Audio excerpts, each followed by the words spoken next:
키가 190cm가 넘는 거구의 흑인 남성이 나왔습니다. 그는 마이클이었습니다. 마이클은 저를 보자 어서 와 이쁜이 하면서 저의 허리를 잡고 번쩍 들어 집 안으로 들어갔습니다. 저는 순간 당황하며 아무 말도 하지 못하고 그의 품에 안겨 안방까지 갔습니다. 그리고 저를 침대에 던지고 제 위로 덮쳤습니다. 제가 아니 잠깐만 멈춰라고 저항했지만 놀란 마음에 큰 소리를 지르지 못했습니다. 마이클은 저의 입술에 매우 공격적으로 키스를 하며 저의 가슴과 다리를 만지기 시작했습니다. 하필 그날 날씨가 더워 가는 어깨끈으로 된 짧은 원피스를 입고 있었기에 그는 쉽게 저희 엉덩이 쪽으로 손을 파고 들 수 있었습니다. 저는 그 순간 마이클의 힘과 체구에 압도당하며 저항조차 할 수 없다는 절망감에 휩싸였습니다.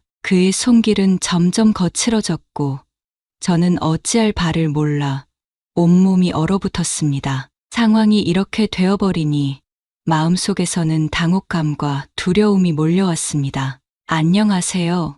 오늘의 사연도 사연자를 보호하기 위해 가명으로 서술합니다. 저는 38살, 경기도에서 살다 지금은 미국에 거주하고 있는 윤서진이라고 합니다. 미국에 온 지 벌써 16년이 되었습니다. 남편과는 제가 대학 시절 어학 연수로 미국에 왔을 때 만나 연애를 시작해 결혼까지 하게 되었습니다. 그 후 저는 남편을 따라 미국에 머물게 되었고 예쁜 딸을 낳아 키우고 있습니다. 원래는 아이를 더 낳고 싶었지만 12년 전 남편이 회사의 지사 설립과 관리자로 임명되어 한국으로 발령나면서 저희는 기러기 부부가 되었고 그 이후로는 아이가 생기지 않더군요. 남편은 국내에서 바쁜 일정 때문에 저와 딸은 미국에서 사실상 홀로 생활하고 있습니다. 저는 현재 미국에서 제 전공인 미술을 살려 미술과외 강사로 활동하고 있습니다.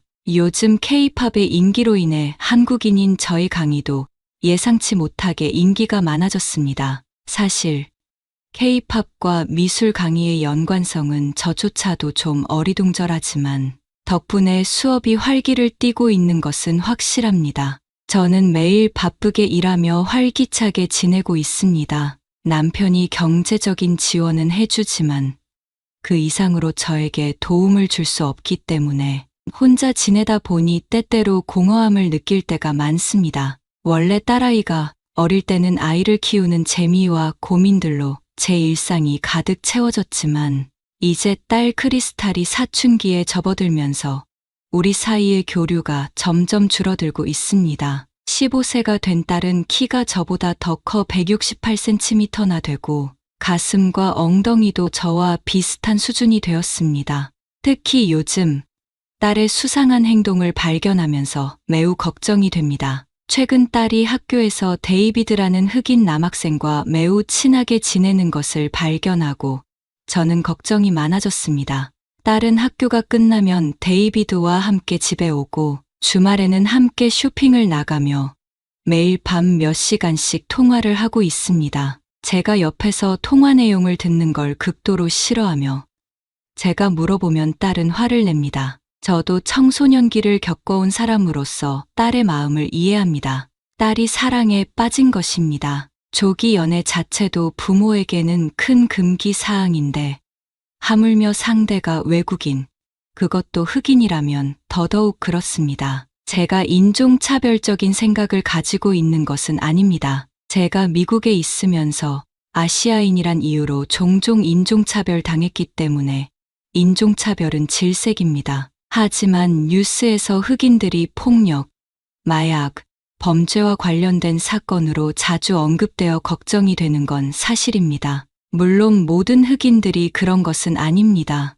많은 흑인이 고위 공직에서 활동하는 추세이고 심지어 대통령으로 지내신 분도 계시는데 제가 누구를 멸시하겠습니까? 그들은 비교적 높은 수준의 교육을 받은 사람들입니다. 하지만 제가 살고 있는 지역에는 불법 체류자도 많고 저소득층도 존재하다 보니 교육 수준이 그리 높다고는 할 수 없습니다. 저소득층 흑인들은 흔히 가정에 대한 책임감이 부족하고 문제가 생기면 쉽게 떠나는 경우가 많다고 알려져 있습니다. 흑인 커뮤니티에는 미혼 모들이 많으며 많은 흑인들이 평생 자신의 친아버지가 누구인지 모르는 경우도 적지 않습니다. 저는 딸이 이런 혼란스러운 상황에 휘말리는 것을 원치 않습니다. 딸에게 여러 번 데이비드와 어울리지 말라고 충고했지만 딸은 제 말을 듣지 않고 오히려 제가 흑인에 대해 편견을 가지고 있다고 말했습니다. 어느 날 저녁, 딸 크리스탈과 식탁에 마주 앉아 저녁을 먹던 중 저는 걱정스러운 마음에 조심스럽게 말을 꺼냈습니다. 크리스탈, 요즘 데이비드와 너무 자주 어울리는 것 같아. 엄마는 내가 다양한 친구들과도 시간을 보냈으면 좋겠어. 크리스탈은 고개를 들고 저를 쳐다보며 말했습니다. 엄마, 데이비드는 정말 괜찮은 사람이에요. 왜 자꾸 그를 문제 삼는 거예요? 저는 잠시 망설이다가 솔직한 대화를 시도했습니다. 내가 데이비드를 좋아하는 건 이해해. 하지만 엄마는 내가 아직 너무 어리다고 생각해. 게다가 흑인과의 연애는 앞으로 많은 어려움을 겪을 수도 있어. 크리스탈의 눈이 순간적으로 날카로워지더니 단호하게 대답했습니다. 엄마, 그건 엄마의 편견이에요. 데이비드는 다른 흑인들하고 달라요. 그는 교양 있고 착한 사람이에요. 왜 그런 고정관념을 가지고 있어요? 저는 딸의 반응에 잠시 당황했지만 침착하게 설명하려 했습니다. 엄마가 내 행복을 바라는 건 당연한 일이야. 하지만 세상은 그렇게 단순하지 않아. 내가 나중에 상처받을까봐 걱정이 돼서 그래. 크리스탈은 깊은 한숨을 쉬며 말했습니다. 엄마, 저는 이제 15살이에요. 제 감정은 진짜예요. 그리고 데이비드가 다른 사람들과 다르다는 걸 엄마도 알게 될 거예요. 그냥 믿어주세요. 네. 저는 더 이상 딸의 마음을 강하게 밀어붙일 수 없었습니다. 알겠어. 크리스탈, 내가 그렇게 생각한다면 엄마도 내 의견을 존중할게. 하지만 조심하고 항상 내가 하는 선택에 책임을 져야 한다는 것만 기억해. 딸은 약간 화가 난 듯 입을 다물었고 그날 저녁 대화는 더 이상 이어지지 않았습니다. 그날 밤 저는 크리스탈이 방에서 데이비드와 통화하는 소리를 들으면서 깊은 고민에 빠졌습니다. 며칠 후 저는 몰래 데이비드의 가정 배경을 조사해 보았습니다. 데이비드의 가정은 흑인 중에서도 비교적 부유한 편에 속했습니다. 그렇지 않다면 데이비드가 딸이 다니는 이 사립학교에 다닐 자격이 없었을 것입니다.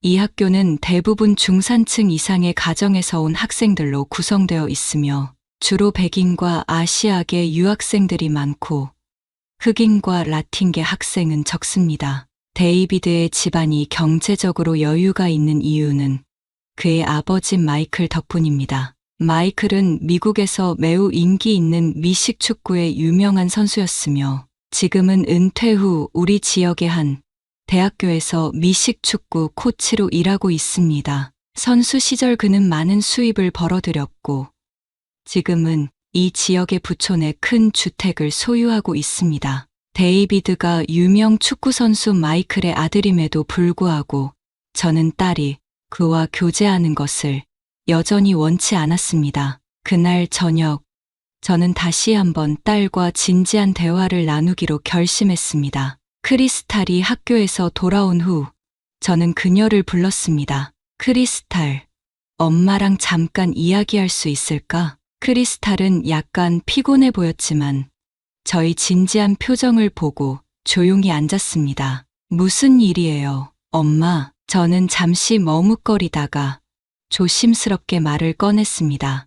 엄마는 내가 데이비드와 행복하게 지내는 걸 보고 싶어. 하지만 한편으로는 걱정이 많이 돼. 데이비드의 가정에 대해 조금 알아봤어. 그가 좋은 사람이라는 건 알지만 엄마는 내가 신중하게 생각했으면 좋겠어. 속으로는 딸이 데이비드와 어울리는 것을 매우 싫어했지만 딸을 위해 최대한 조심스럽게 충고했습니다. 크리스탈은 잠시 침묵을 지키더니 천천히 입을 열었습니다. 엄마, 저는 데이비드가 정말 좋아요. 그리고 엄마가 데이비드의 가정을 조사한 건 알겠지만 그건 제 선택이잖아요. 저는 그와 함께 있을 때 정말 행복해요. 저는 크리스탈의 말을 듣고 미국에서 자란 딸의 사고 방식이 이해하기 힘들었지만 딸의 결정을 존중해야 한다는 생각에 무겁게 고개를 끄덕였습니다. 알겠어, 크리스탈. 하지만 한 가지만 약속해줘. 어떤 상황에서도 내 자신을 잃지 않고 항상 스스로를 보호할 수 있어야 해. 크리스탈은 제 손을 꼭 잡고 진지하게 대답했습니다. 엄마, 저는 강해요. 그리고 데이비드도 저를 존중해줘요. 제 선택을 믿어주세요. 그날 밤, 저는 딸이 성숙해졌다는 것을 느끼며 딸의 결심을 존중하기로 했습니다. 그러나 마음 한구석에는 여전히 불안이 자리하고 있었습니다. 그래서 저는 한국 부모들이 흔히 하는 것처럼 상대 부모와 직접 이야기하기로 결심했습니다. 어느 날, 저는 딸의 남자친구인 데이비드의 아버지, 마이클의 집을 방문하게 되었습니다. 그날은 유난히 더운 여름날이었습니다. 저는 미국에서 자주 볼 수 있는 가는 어깨끈으로 된 짧은 원피스를 입고 있었습니다. 원피스는 허리선을 강조하며 자연스럽게 떨어졌고 무릎 위까지 이어지는 깔끔한 실루엣이었습니다. 햇빛이 강하게 내리쬐는 가운데 원피스의 얇은 소재는 바람이 불 때마다 부드럽게 흩날렸습니다. 이 복장은 당시 미국에서 유행하던 스타일로 활동성과 편안함을 동시에 느낄 수 있는 옷이었죠. 저는 편안하면서도 깔끔한 차림으로 마이클의 집을 방문했습니다. 그의 집은 매우 깔끔하게 관리된 정원과 큰 앞마당이 있어 첫 인상부터 매우 인상적이었습니다. 저는 작은 길을 따라 문 앞에 도착해 초인종을 눌렀습니다.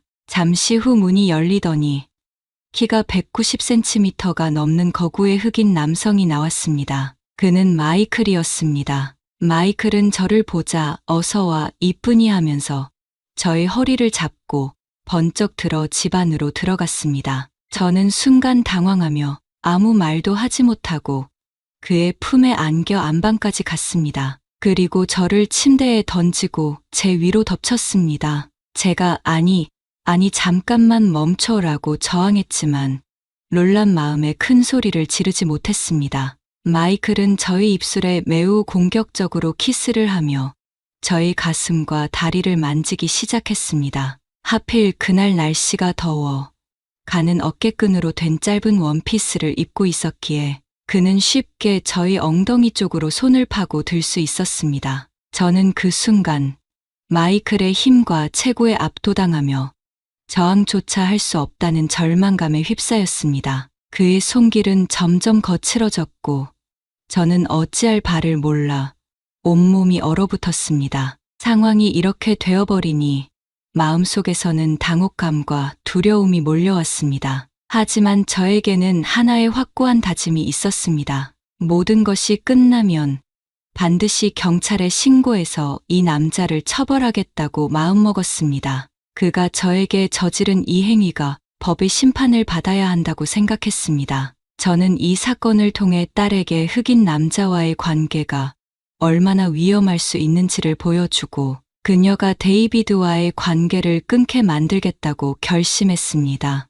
딸이 흑인 남자에 의해 희생되는 운명을 피할 수 있다면 제가 겪는 이 모든 수치와 고통도 감수할 수 있을 것 같았습니다. 이 모든 일이 딸을 보호하기 위해서라면 저는 끝까지 싸우겠다는 결의를 다졌습니다. 경찰에 가서 진실을 밝히고 딸에게도 이 모든 사실을 털어놓을 것입니다. 그렇게 하면 딸은 저의 고통을 이해하고 위험에서 벗어나게 될 것이라고 믿었습니다. 그러나 동시에 제 마음속에서는 복잡한 감정이 소용돌이쳤습니다. 남편에게 이 일을 어떻게 설명할지, 가족이 이 일을 알게 되면 어떻게 될지 두려웠습니다. 하지만 딸을 지키기 위해서는 이 모든 것을 감수해야 한다고 생각하며 저는 스스로를 다독였습니다. 저는 성인 채널에서 본 흑인 남성의 거대한 물건과 체력이 뛰어나다는 걸 떠올렸습니다.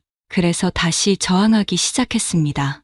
그 큰 물건이 제 몸속에 들어오는 것이 너무나 무서웠습니다. 저는 그에게 그만 멈춰줘. 너 지금 범죄를 저지르고 있어. 경찰에 신고할 거야 라고 소리 질렀습니다. 마이클은 미소를 지으며 그래, 이번에는 컨셉이 이거야?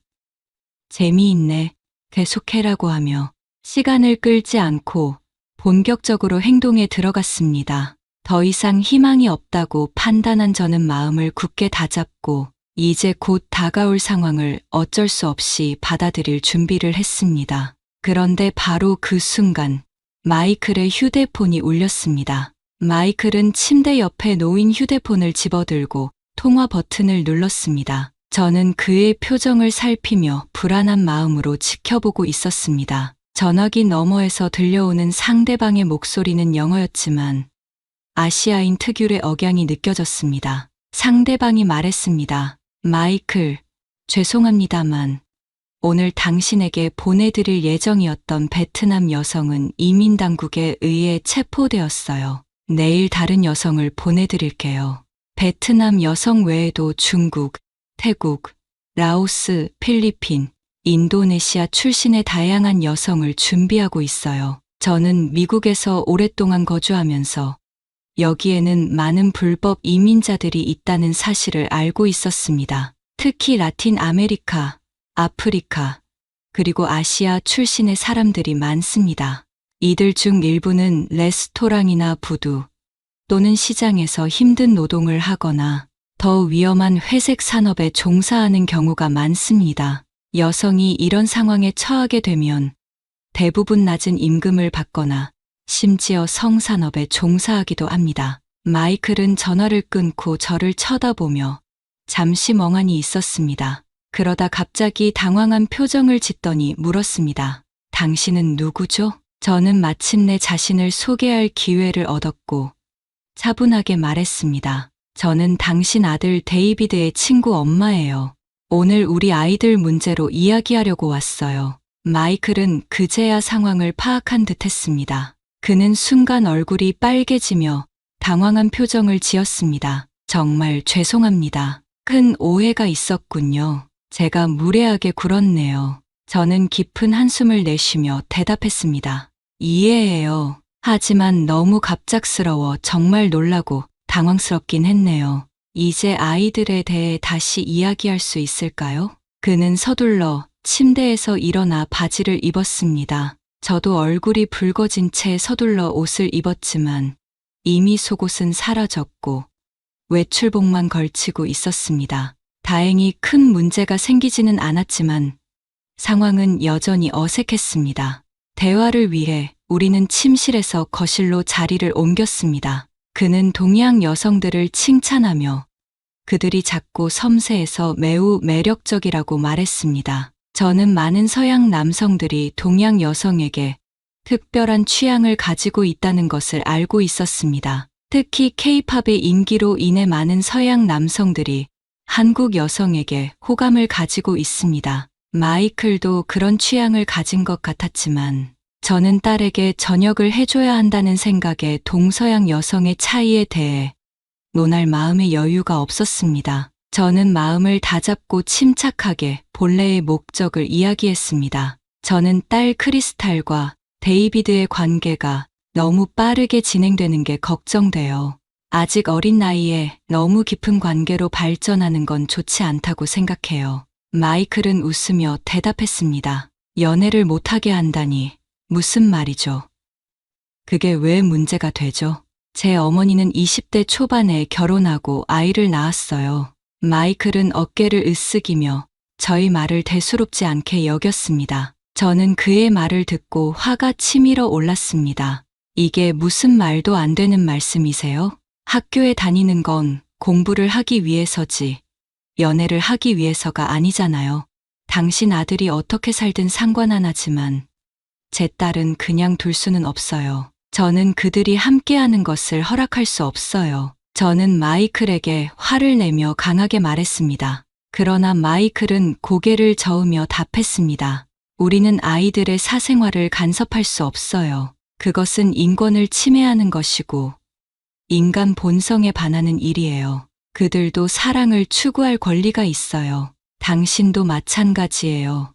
아름다운 동양의 여인이여. 아이들의 교제를 막는 것은 옳지 않아요. 저는 그의 말을 듣고 거의 이성을 잃을 지경이 되었습니다. 이 사람들은 왜 이렇게 부모로서의 책임과 자녀 교육을 모를까라는 생각이 들며 마이클과는 전혀 소통할 수 없다는 것을 깨달았습니다. 결국 저는 더 이상 이 자리에 있을 필요가 없다고 느끼고 그 자리를 떠나기로 결심했습니다. 마이클은 제가 화가 난 것을 보고 갑자기 표정을 바꾸며 제 앞을 막았습니다. 아름다운 동양의 여인이여.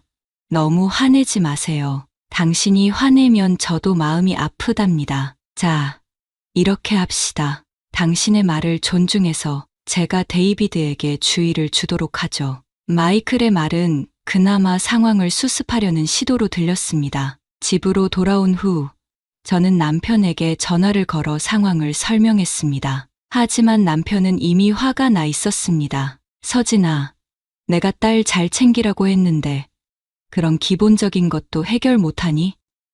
내가 돈 보내주잖아. 그런데 매일 일만 하느라 딸 하나 제대로 돌보지 못하는 거야? 남편은 화를 내며 이 일을 반드시 잘 처리하라고 엄중히 경고했습니다. 딸에게 무슨 일이 생기면 내가 책임져야 할 거야. 남편의 말을 듣고 저는 억울함과 분노가 치밀어 올랐습니다. 나도 최선을 다하고 있어. 하지만 당신은 여기 있지도 않잖아. 모든 걸 나 혼자 해결하라는 거야? 저는 간신히 눈물을 참으며 말했습니다. 남편은 한참 동안 침묵하다가 한숨을 쉬며 말했습니다. 알았어. 하지만 이번 일은 정말 신중하게 처리해.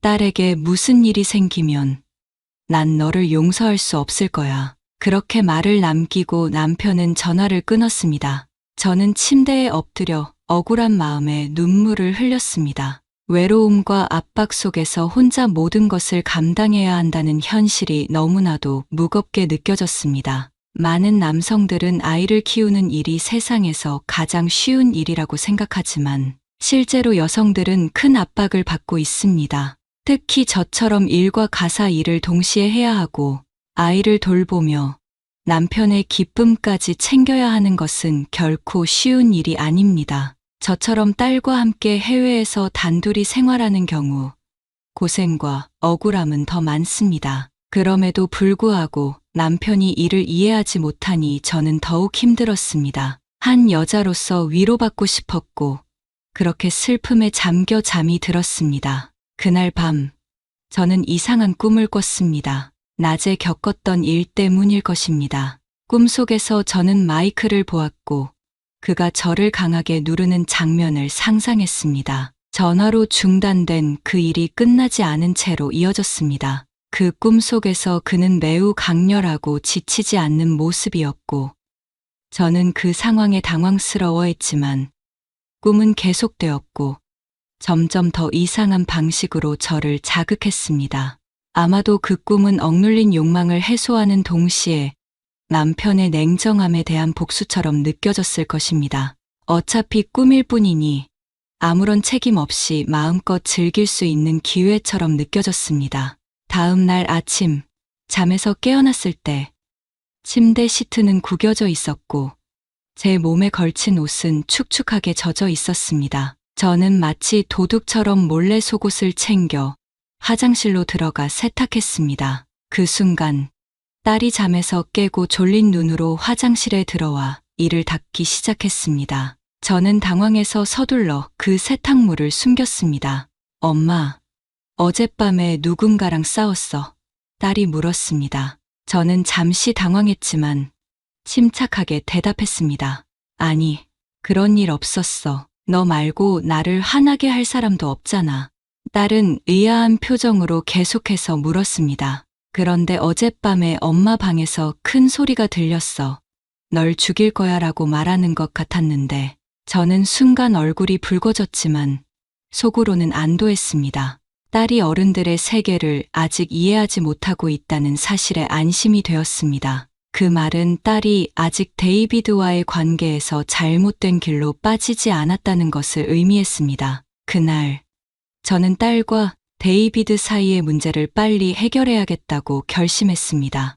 이 상황을 두고 볼 수만은 없었습니다. 그래서 딸이 다니는 명문 사립학교로 향했습니다. 학교에 도착하자마자 저는 교장 선생님과의 면담을 요청했습니다. 저는 알렉산더 교장에게 딸 크리스탈과 데이비드의 관계에 대해 이야기했습니다. 크리스탈의 학업 성취도가 높고 학교의 명예를 드높이는 학생이니만큼 그녀가 조기 연애에 빠져 학업에 지장을 받는 것을 원하지 않았습니다. 알렉산더 교장은 제 말을 진지하게 듣고는 고개를 끄덕였습니다. 윤서진 씨, 크리스탈은 저희 학교의 자랑스러운 학생입니다. 저도 그녀가 올바른 길을 가기를 바랍니다. 그의 말에 안도하며 저는 한 가지 더 요청을 드렸습니다. 혹시 데이비드를 다른 반으로 옮겨줄 수 있나요? 둘이 너무 가까워지지 않도록 말입니다. 알렉산더 교장은 잠시 생각하는 듯 하더니 미소를 지으며 문 쪽으로 다가가 문을 잠그고 실내 카메라를 껐습니다. 그의 행동에 조금 당황했지만 그는 곧 부드럽게 말했습니다. 이건 학생들의 사생활에 관한 문제라 비밀을 유지해야 합니다. 그래서 신중하게 처리할 필요가 있죠. 저는 그의 설명에 고개를 끄덕이며 동의했습니다. 알렉산더 교장이 진심으로 저와 크리스탈을 도와주려는 것처럼 보였고 저는 그에게 호감을 느꼈습니다. 알렉산더 교장은 이어서 말했습니다. 당신의 딸은 훌륭한 학생입니다. 제가 매우 좋아하는 학생이에요. 반면 데이비드에 대해서는 별로 좋게 생각하지 않습니다. 그의 얼굴에 약간의 경멸이 서려 있었습니다. 난 두 종류의 사람을 싫어합니다. 하나는 인종차별주의자이고 다른 하나는 바로 흑인이죠. 저는 그의 말에 웃음을 터뜨렸습니다. 비록 알렉산더가 미국에서 흔히 알려진 인종차별적 농담을 했지만 그가 흑인을 좋아하지 않는다는 점에서 두 사람의 입장이 같다고 느꼈습니다. 그래서 저는 조심스럽게 물었습니다. 그럼 데이비드를 다른 반으로 옮기고 그와 거리를 두게 할 수 있을까요? 만약 그가 잘못을 저지르면 학교에서 퇴출시킬 수도 있나요? 알렉산더는 미소를 지으며 사실 우리 학교는 원래 우수한 인종을 위한 곳입니다. 그런 흑인 신흥 부자들이 있을 자리가 아니죠. 라고 말했습니다. 저는 감격하며 무의식적으로 알렉산더의 손을 잡고 정말 훌륭한 교장님이세요. 라고 외쳤습니다. 하지만 그 순간 저는 깜짝 놀라고 말았습니다. 알렉산더의 손이 저희 상의 안쪽으로 들어와 가슴을 만지기 시작한 것입니다. 이전에 마이클이 저를 성급하게 다루려 했을 때와는 달리 이번에는 훨씬 더 충격적이었습니다. 저는 흑인들이 이런 행동을 한다고 생각하고 있었기 때문입니다. 하지만 그동안 신사적이고 우아하다고 알려진 백인 교장 알렉산더도 지금 저에게 똑같이 추파를 던지며 무례한 행동을 하기 시작했습니다. 저는 큰 충격을 받았고 그의 행동에 완전히 당황했습니다. 교장 선생님, 지금 도대체 무슨 짓을 하는 거예요? 저는 그의 손길을 피하려고 애썼습니다. 알렉산더는 웃으면서 말했습니다. 뭐 하는 거냐고? 당연히 내가 원하는 도움에 대한 대가를 요구하는 거지. 그렇지 않으면 내가 왜 널 도와야 하겠어? 그는 더 이상 손을 대지 않았지만 자신의 의도를 분명히 하며 책상에 걸터 앉아 벨트를 풀고 바지를 내렸습니다. 저는 정말 충격을 받았습니다. 늘 양복을 단정하게 입고 있던 알렉산더가 속옷으로 여성용 레오파드 무늬의 속옷을 입고 있었던 것입니다. 그는 다리를 벌리고 저에게 손짓하며 말했습니다. 내가 당신의 일을 처리해 주길 원한다면 먼저 나를 만족시켜야 해. 당신 너무 마음에 들어. 어서 와 코리안 베이비. 저는 이 상황에서 벗어나려고 했지만 알렉산더는 협박을 시작했습니다. 동의하지 않으면 당신 딸이 그 데이비드와 더 깊은 문제를 일으킬걸? 각오해. 저는 알렉산더의 위협적인 말에 몸이 떨렸지만 그냥 모욕을 당하고만 있을 수는 없었습니다. 그건 안 되죠. 차라리 딸을 다른 학교로 전학시킬 거예요. 라고 단호하게 말했습니다. 그러나 알렉산더는 더욱 강한 어조로 협박을 이어갔습니다. 당신 딸의 중학교 기록을 내가 조작할 수 있다는 걸 몰라? 내가 당신의 딸을 문제아로 만들면 미국의 어떤 학교에서도 받아주지 않을 거야. 그의 말에 저는 공포에 휩싸였습니다. 갑작스러운 위협에 어떻게 대처해야 할지 몰랐습니다. 이런 일이 벌어질 것이라고는 상상도 하지 못했습니다.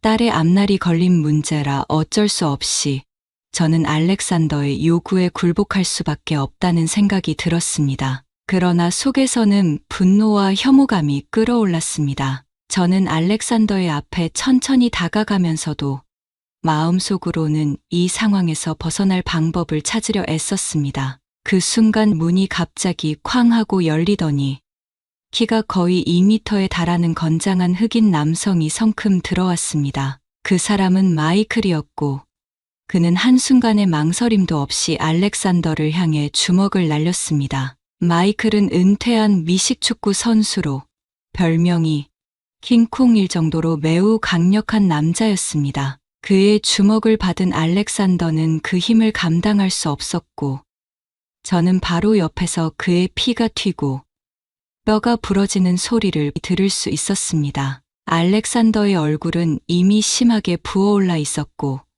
그는 신음소리와 함께 의식을 잃었습니다. 보안요원과 경찰이 급히 출동하는 가운데 저는 마이클이 제 앞에 나타난 것이 마치 영화 속 장면처럼 비현실적으로 느껴졌습니다. 속으로는 그의 행동에 안도하며 그가 알렉산더를 제압한 것을 다행스럽게 생각했습니다. 그러나 한편으로는 왜 마이클이 이 시간에 교장 사무실에 나타났는지 궁금해졌습니다. 설마 나를 구하러 온 것일까? 그런 생각이 스치며 순간적으로 환상에 빠졌습니다. 혼란 속에서 마이클은 저를 향해 말을 건넸습니다. 괜찮아요?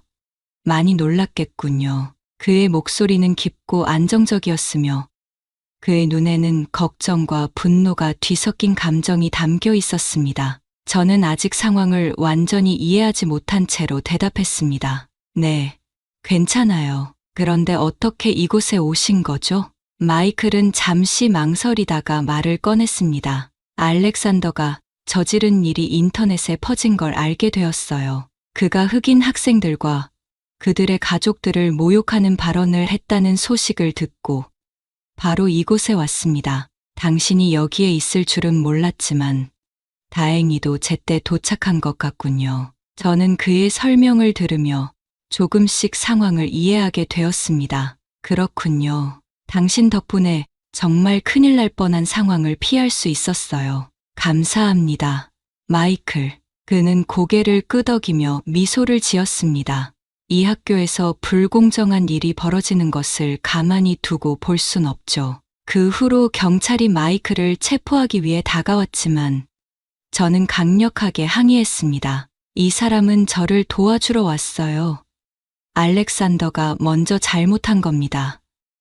경찰들은 저희 증언을 듣고 마이클을 체포하는 대신 그를 연행의 상황을 조사하기로 했습니다. 며칠 후 저는 마이클이 왜 알렉산더를 폭행했는지 그 전말을 알게 되었습니다. 알렉산더는 극단적인 인종차별주의자로 특히 흑인들을 혐오하는 발언을 공공연히 했던 사람이었습니다. 누가 그의 차별적인 발언을 녹음해 인터넷에 퍼뜨렸고 이로 인해 알렉산더는 큰 논란에 휩싸이게 되었습니다. 현재 미국에서는 흑인 커뮤니티를 비난하는 발언이 큰 문제가 될 수밖에 없습니다. 알렉산더는 결국 그 사건으로 인해 일자리를 잃었습니다. 마이클은 3만 달러의 보석금을 내고 석방되었으며 이 사건으로 흑인 커뮤니티 내에서는 영웅으로 칭송받게 되었습니다. 저 또한 마이클에게 감사를 전하기 위해 그의 집을 찾았습니다. 마이클은 저를 반갑게 맞이하며 웃으며 말했습니다. 고마워할 것까지는 없어요. 제가 해야 할 일을 했을 뿐입니다. 더욱 놀라운 사실은 그 이후로 마이클이 딸아이의 학교 감사위원회 위원장이 되었다는 것입니다. 원래 위원장은 알렉산더 사건으로 인해 연대 책임을 지고 물러났고 마이클이 그 자리를 대신하게 되었습니다. 이는 단순한 우연이 아니라 인종차별 이슈가 미국 사회에서 얼마나 중요한 문제가 되었는지, 그리고 흑인의 영향력이 점점 더 커지고 있음을 보여주는 사건이었습니다. 마이클은 제 딸의 학업 기록 문제는 더 이상 문제될 수 없다며 저를 안심시켰습니다. 그의 배려와 신중한 태도에 감동을 받았습니다. 이제 당신 딸을 걱정하지 않아도 됩니다. 저는 이 학교에서 모든 학생이 평등하게 교육받을 수 있도록 할 겁니다. 마이클은 따뜻한 미소를 지으며 약속했습니다. 저는 그제야 마음이 놓였고 마이클에게 진심 어린 감사를 전했습니다. 정말 감사해요, 마이클. 덕분에 저도 딸도 안심할 수 있게 되었어요. 마이클은 고개를 끄덕이며 말했습니다. 앞으로도 필요할 때 언제든지 연락하세요. 당신과 크리스탈을 위해 제가 할 수 있는 건 뭐든 할 겁니다. 이 사건을 통해 저는 진정한 정의와 용기의 의미를 다시 한번 깨달았습니다. 마이클의 도움 덕분에 저는 딸의 안전을 지킬 수 있었고, 이 학교에서 새로운 시작을 할 수 있게 되었습니다. 마이클은 미소를 지으며 말을 이었습니다. 고마워하지 않아도 돼요. 사실은 당신 같은 아시아 여성을 좋아해요. 그의 눈빛에는 숨길 수 없는 호감이 담겨 있었습니다. 저는 그의 시선을 피하며 가슴이 두근거렸습니다. 최근 저는 마이클을 꿈에서 여러 번 보았고 그의 존재가 점점 더 신경 쓰이기 시작했습니다. 그때 어색한 순간에 마이클의 옆으로 한 쌍의 부부가 다가왔습니다. 남자는 백인이었고 키가 크고 마른 체격이었습니다. 여자는 저보다 약간 검은 피부를 가진 아시아인처럼 보였고 그녀가 동남아 출신임을 짐작할 수 있었습니다. 그들은 마이클과 반갑게 인사를 나누었고 동남아 출신의 여성은 저를 몇 번 쳐다보았습니다. 그들이 떠난 후 마이클이 설명했습니다. 에밀리는 내 전처예요. 필리핀 사람이에요. 저는 놀라서 물었습니다. 당신 이혼했나요?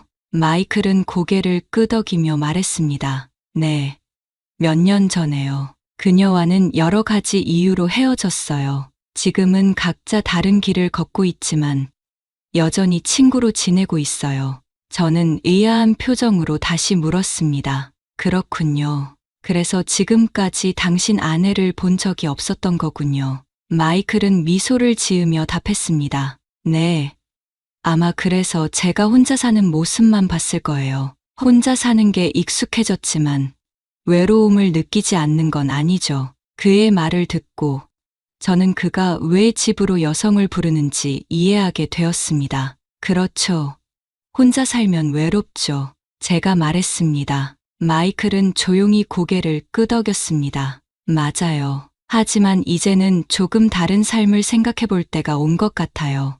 때론 새로운 시작이 필요하거든요. 그의 말에 저는 잠시 생각에 잠겼습니다. 우리 둘 다 각자의 삶에서 새로운 시작을 맞이할 준비가 되어 있는 것처럼 느껴졌습니다. 전 부인은 혹시 재혼하신 건가요? 마이클은 고개를 끄덕이며 대답했습니다. 네.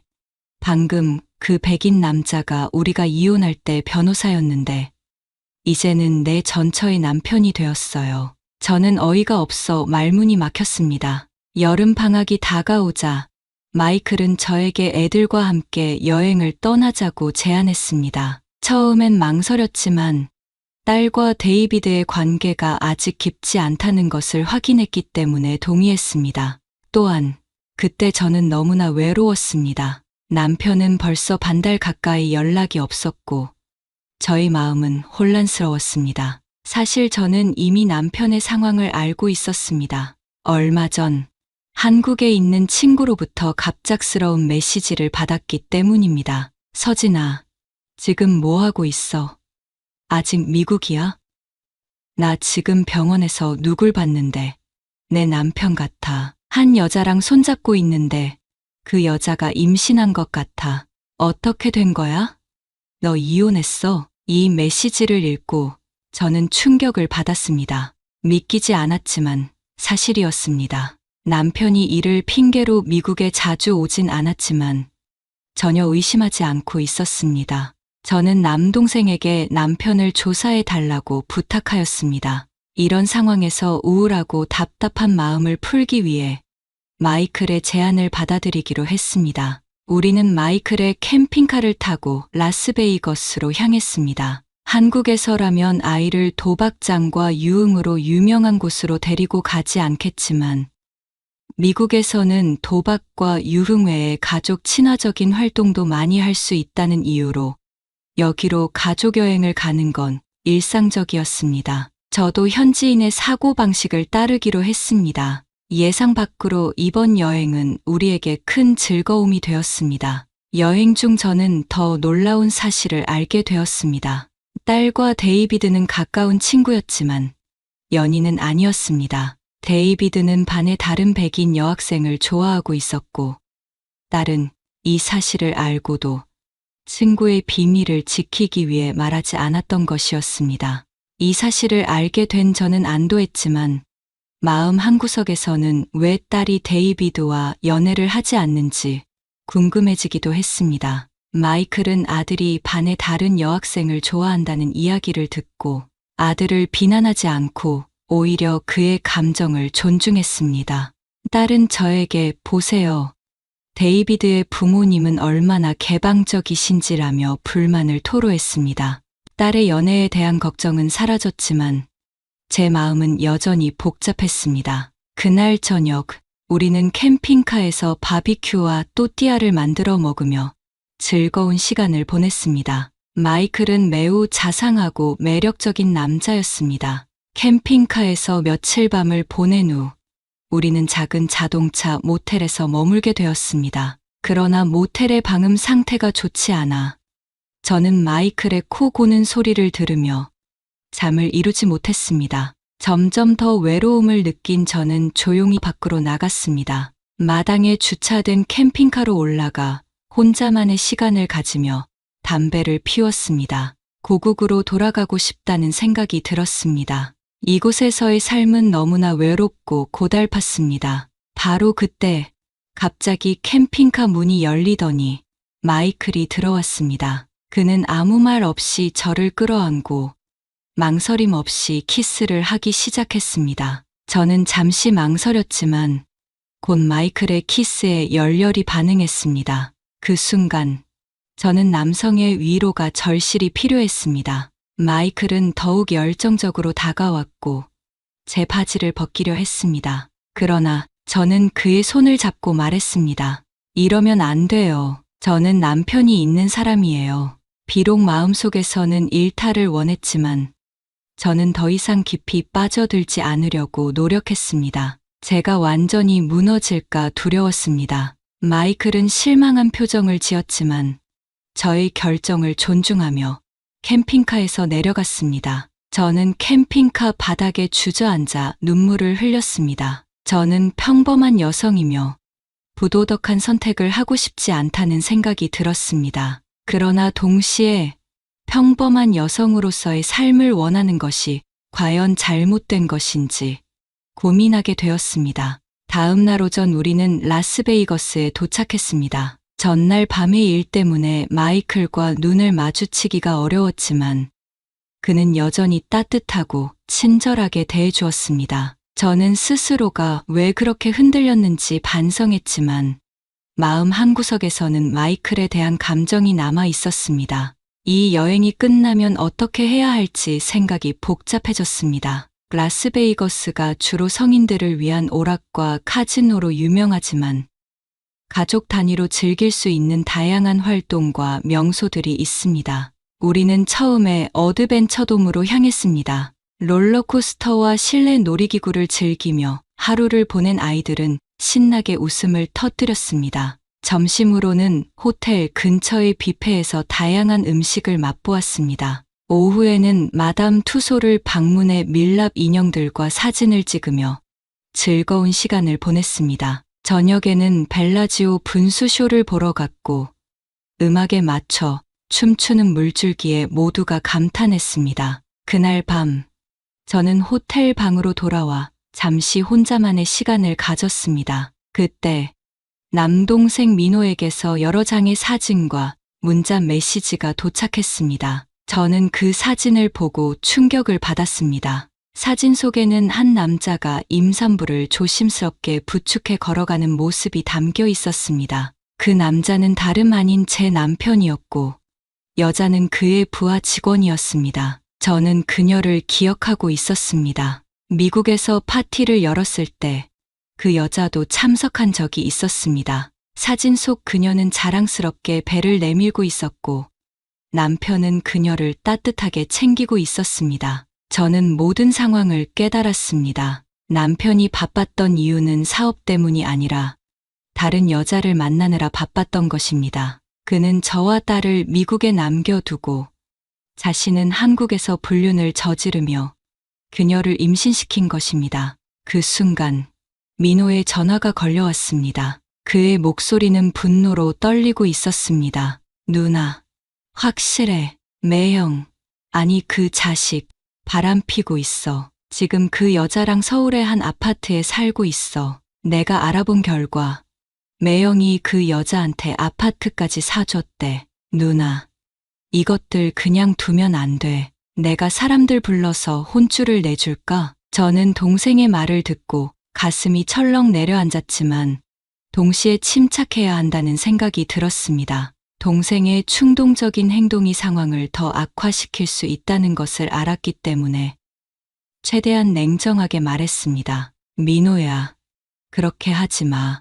누나 말 잘 들어. 그런 식으로 해결하면 우리가 더 손해를 볼 수도 있어. 증거만 모아줘. 그 인간, 내가 쉽게 가만두지 않을 거야. 내가 증거만 확실히 모아주면 법적으로 처리할 수 있는 방법을 찾아볼 거야. 그리고 너도 진정해. 이 일은 감정적으로 처리할 문제가 아니야. 민호는 잠시 말을 잇지 못했지만 결국 제 말을 받아들였습니다. 알겠어.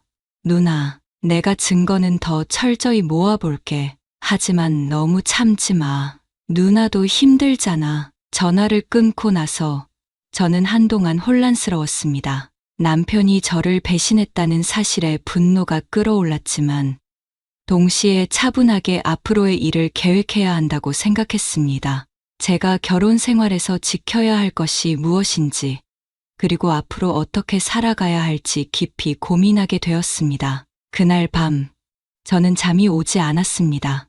호텔 창밖으로 보이는 라스베이거스의 네온사인과 화려한 불빛들은 제 내면의 혼란을 더 크게 만드는 것 같았습니다. 남편과의 관계가 이미 끝났다는 사실을 받아들이기 어려웠지만 현실을 직시해야 했습니다. 이혼을 준비해야 한다는 생각이 머릿속을 떠나지 않았습니다.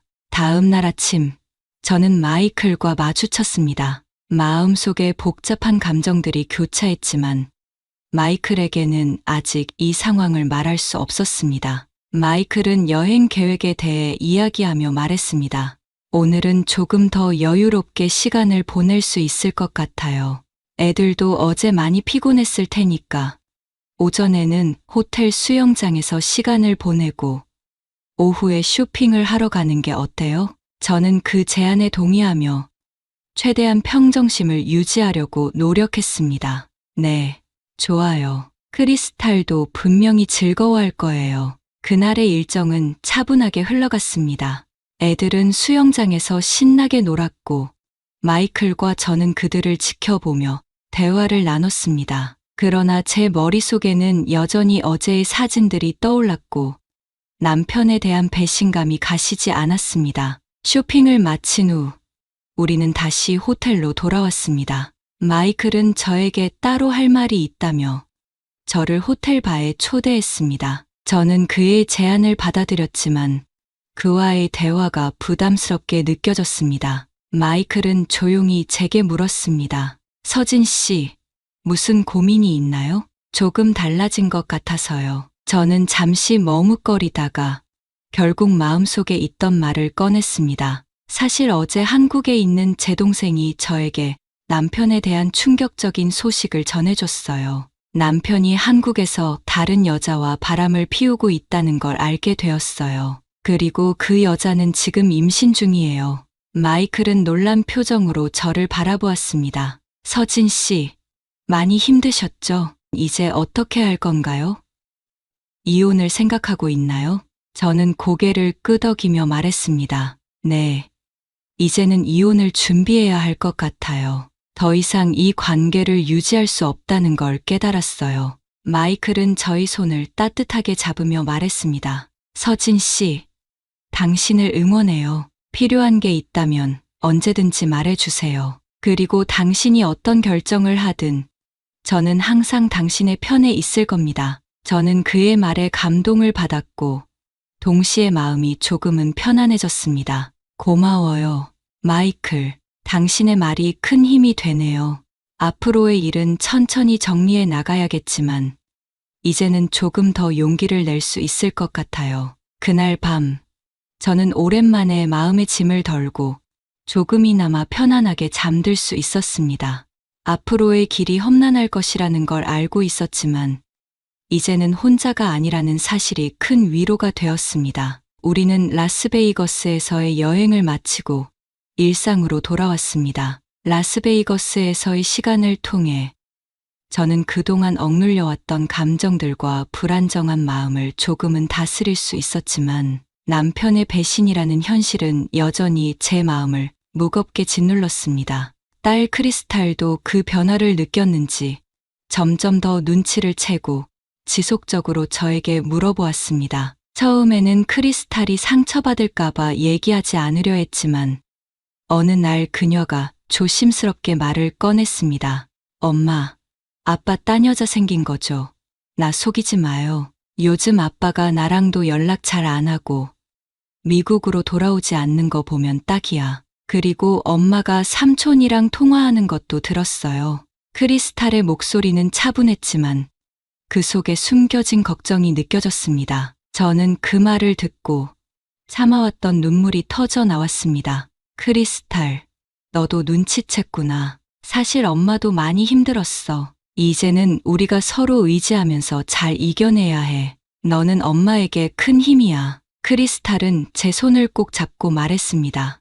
엄마, 걱정 마세요. 저는 엄마 편이에요. 우리가 함께라면 이겨낼 수 있어요. 그 순간 딸의 성숙한 말에 저는 마음의 짐을 조금이나마 덜 수 있었습니다. 크리스탈은 더 이상 어리지 않았고 이제는 제가 그녀를 보호해 주는 것뿐만 아니라 그녀도 저를 지지해 줄 수 있는 존재임을 느꼈습니다. 한 달 후 드디어 동생이 충분한 증거를 확보해 저에게 연락이 왔습니다. 그는 남편의 불륜 사실을 뒷받침할 사진, 문자, 녹음 파일 등 모든 증거를 모았고 저는 그것을 손에 쥐고 남편에게 전화를 걸었습니다.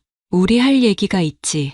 저는 침착하게 말문을 열었습니다. 이미 모든 걸 알고 있어. 내가 나를 배신했다는 것도, 그 여자가 임신 중이라는 것도, 더 이상 이 결혼을 유지할 이유가 없다고 생각해. 이혼하자. 그는 처음에는 부인하려 했지만 제가 동생을 통해 얻은 확실한 증거들을 언급하자 더 이상 부정할 수 없다는 것을 깨달은 듯 했습니다. 서진아, 미안해.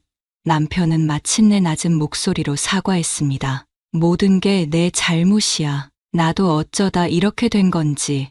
하지만 크리스탈 생각해서라도 좀 더 생각해 볼 수는 없겠니? 저는 그의 말을 차분히 들었지만 이미 결심은 굳어져 있었습니다. 우리가 함께할 미래는 없어. 아이에게도 좋지 않을 거야. 서로를 더 망가뜨리기 전에 끝내는 게 맞아. 남편은 한숨을 내쉬며 마침내 이혼을 받아들였습니다. 재산 분할 문제에서 남편은 초반에는 조금 더 유리한 조건을 주장했지만 제가 확보한 증거들과 변호사와의 상담 결과 결국 제가 우리 집과 재산의 대부분을 가지는 것으로 합의했습니다. 우리는 공식적으로 합의 이혼을 하게 되었고 오랜 기간 이어져 온 결혼 생활은 그렇게 막을 내렸습니다. 이 모든 과정에서 제가 견딜 수 있었던 것은 마이클의 존재가 큰 힘이 되었습니다. 그가 없었다면 저는 더 어두운 길로 빠졌을지도 모릅니다. 마이클의 지지와 위로 덕분에 저는 빨리 남편과의 관계를 정리하고 저의 행복을 찾고 싶다는 의지를 갖게 되었습니다. 이혼 후의 삶은 결코 쉽지 않았지만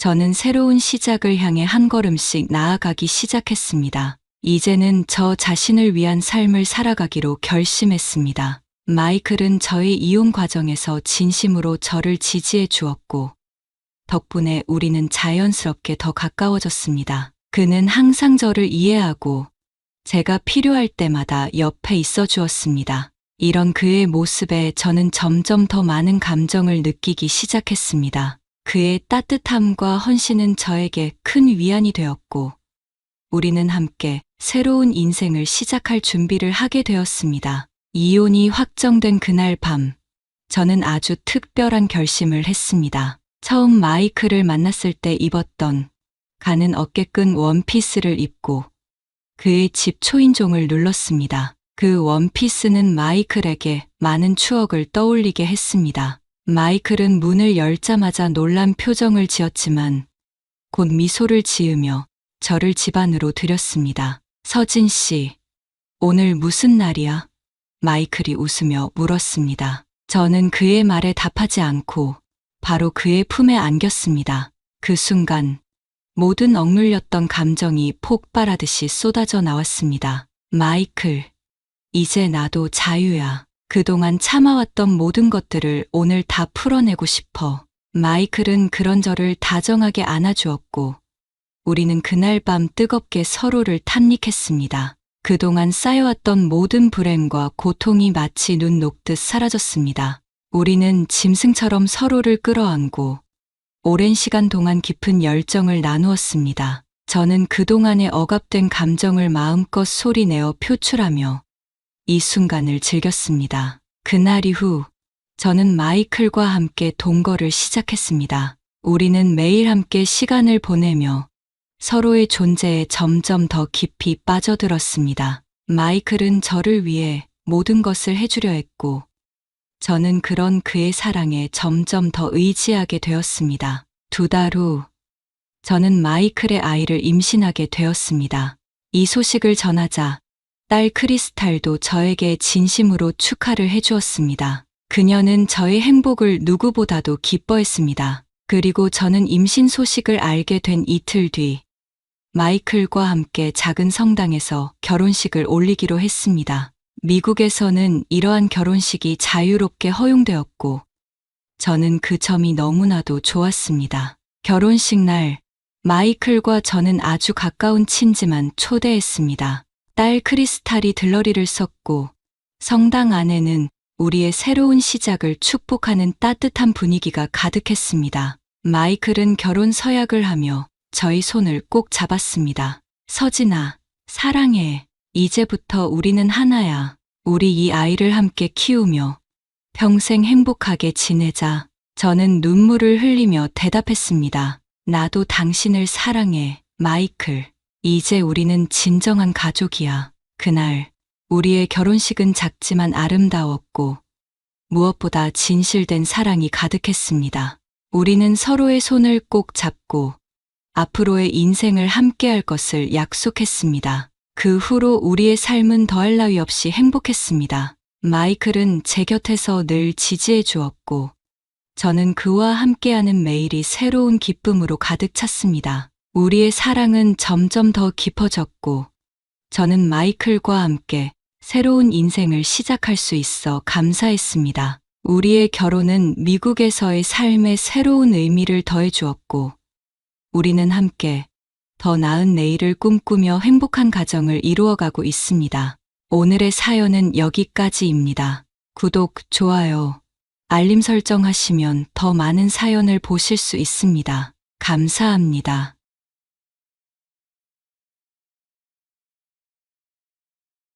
안녕하세요. 저는 올해 27살, 전직 운동선수 출신으로 현재는 개인 트레이너로 일하고 있는 김지훈입니다. 한때 저는 대한민국을 대표하여 국제 무대에서 나라의 영광을 안겨주기를 꿈꾸던 선수였습니다. 그러나 뜻하지 않게 심각한 부상을 당하게 되었고 수술을 받았지만 결국 운동선수로서의 생활을 그만두어야만 했습니다.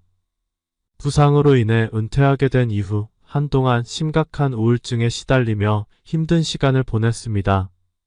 하지만 다행히도 지금은 아내와 함께 새로운 삶을 시작하며 조금씩 회복하고 있습니다. 이야기를 풀어나가기 위해 이름과 구체적인 종목은 언급하지 않겠습니다. 또한 저의 이야기에 등장하는 사람들은 모두 가명으로 사용하겠습니다. 이 글을 통해 저의 경험이 누군가에게 도움이 되고 희망이 되었으면 합니다. 우리 이야기는 제가 몇 년 전에 은퇴하고 삶의 방향을 잃고 있을 때 한 선배님의 소개로 부유한 집안의 아들 개인 트레이너로 일을 시작하면서 시작되었습니다. 그 집 아들의 이름은 김용준, 나이는 19살로 저보다 8살 어린 재수생이었습니다. 김용준은 스포츠에 관심이 많았고 재능도 있어서 특기생으로 명문대 입학을 꿈꾸고 있었습니다. 하지만 지난해 스포츠 성적이 기대에 미치지 못하면서 이번에는 대학 진학이 어려워졌습니다. 김용준의 어머니는 아들의 성적을 끌어올리기 위해 저를 소개받아 트레이너로 고용하게 되었습니다. 이 일은 저에게도 새로운 시작이었고 김용준에게도 중요한 도전이었습니다. 우리는 함께 목표를 세우고 그의 체력과 기량을 다시 끌어올리기 위해 노력하기 시작했습니다. 어느 날 훈련을 마친 후 용준이가 말했습니다. 형, 요즘 제 실력이 다시 돌아오는 것 같아요. 형 덕분이에요. 정말 고마워요. 저는 웃으며 대답했습니다. 용준아, 내가 열심히 해서 그래. 나야 그저 너의 노력을 도왔을 뿐이야. 용준이는 노력과 의지가 강한 청년이었고 저도 그를 도우며 조금씩 희망을 되찾았습니다. 이 과정에서 우리는 단순한 트레이너와 제자의 관계를 넘어서 서로에게 큰 힘이 되는 존재가 되었습니다. 그동안 저는 제 삶에서 잃어버린 의미를 찾았고 용준이는 다시 한번 꿈을 향해 달려갈 수 있는 자신감을 얻었습니다. 나중에 우리는 형과 동생처럼 지내기로 했습니다. 어느 날 훈련을 마치고 쉬고 있을 때 용준이가 제게 말했습니다. 형, 앞으로도 계속 이렇게 형이 내 옆에 있어주면 좋겠어요. 형 덕분에 나도 더 열심히 할 수 있을 것 같아요. 저는 그의 말을 듣고 흐뭇하게 웃으며 대답했습니다. 물론이지 용준아. 내가 필요로 할 때마다 형이 항상 옆에 있을게. 김용준은 평범한 외모를 가지고 있지만 그의 어머니 서미영은 올해 40이 넘었음에도 불구하고 매우 아름답고 매력적인 여성이었습니다. 서미영은 말만 하면 모두가 아는 서울의 부촌에 위치한 고급 빌라에서 생활하며 규모가 큰 가게를 운영하고 계십니다. 나중에 안 일이지만 그녀는 여러 채의 건물과 아파트도 보유하고 있었습니다. 어느 날 서미영이 집으로 초대해 저녁 식사를 준비해 주었습니다. 용준이와 함께 식사를 하던 중 그녀는 미소를 지으며 물었습니다. 지훈 씨, 요즘 용준이가 형처럼 잘 따르고 있어요. 저도 참 고맙게 생각하고 있어요. 힘들진 않으세요? 저는 미소를 지으며 대답했습니다. 아니요, 전혀요. 용준이는 참 열심히 하고 있어요.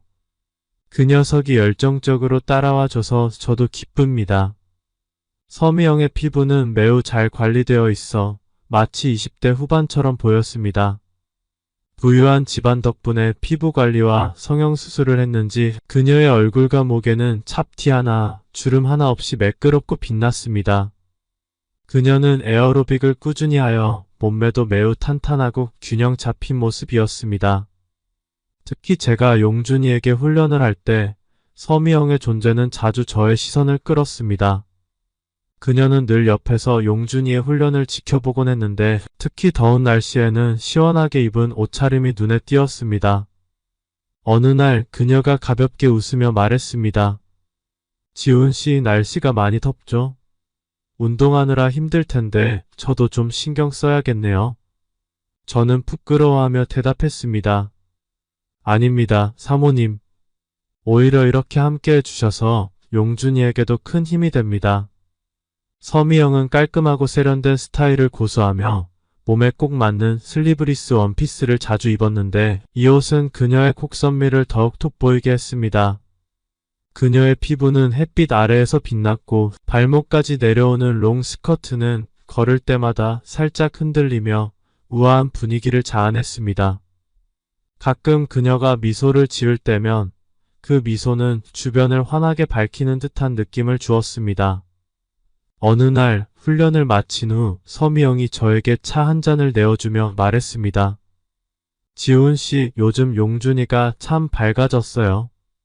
모두 지훈 씨 덕분이에요. 저는 머쓱하게 웃으며 대답했습니다. 아닙니다, 사모님. 용준이가 워낙 좋은 아이잖아요. 저야 그냥 조금 도와준 것뿐입니다. 그녀는 차를 한 모금 마시며 부드럽게 말했습니다. 그래도 저는 지훈 씨가 제 아들에게 큰 힘이 되어줘서 정말 감사해요. 어떻게 감사의 마음을 표현해야 할지 모르겠어요. 그 말을 들은 저는 순간 당황해서 말문이 막혔지만 겨우 말을 이었습니다. 정말 그런 말씀 안 하셔도 됩니다. 저는 제 일을 했을 뿐이니까요.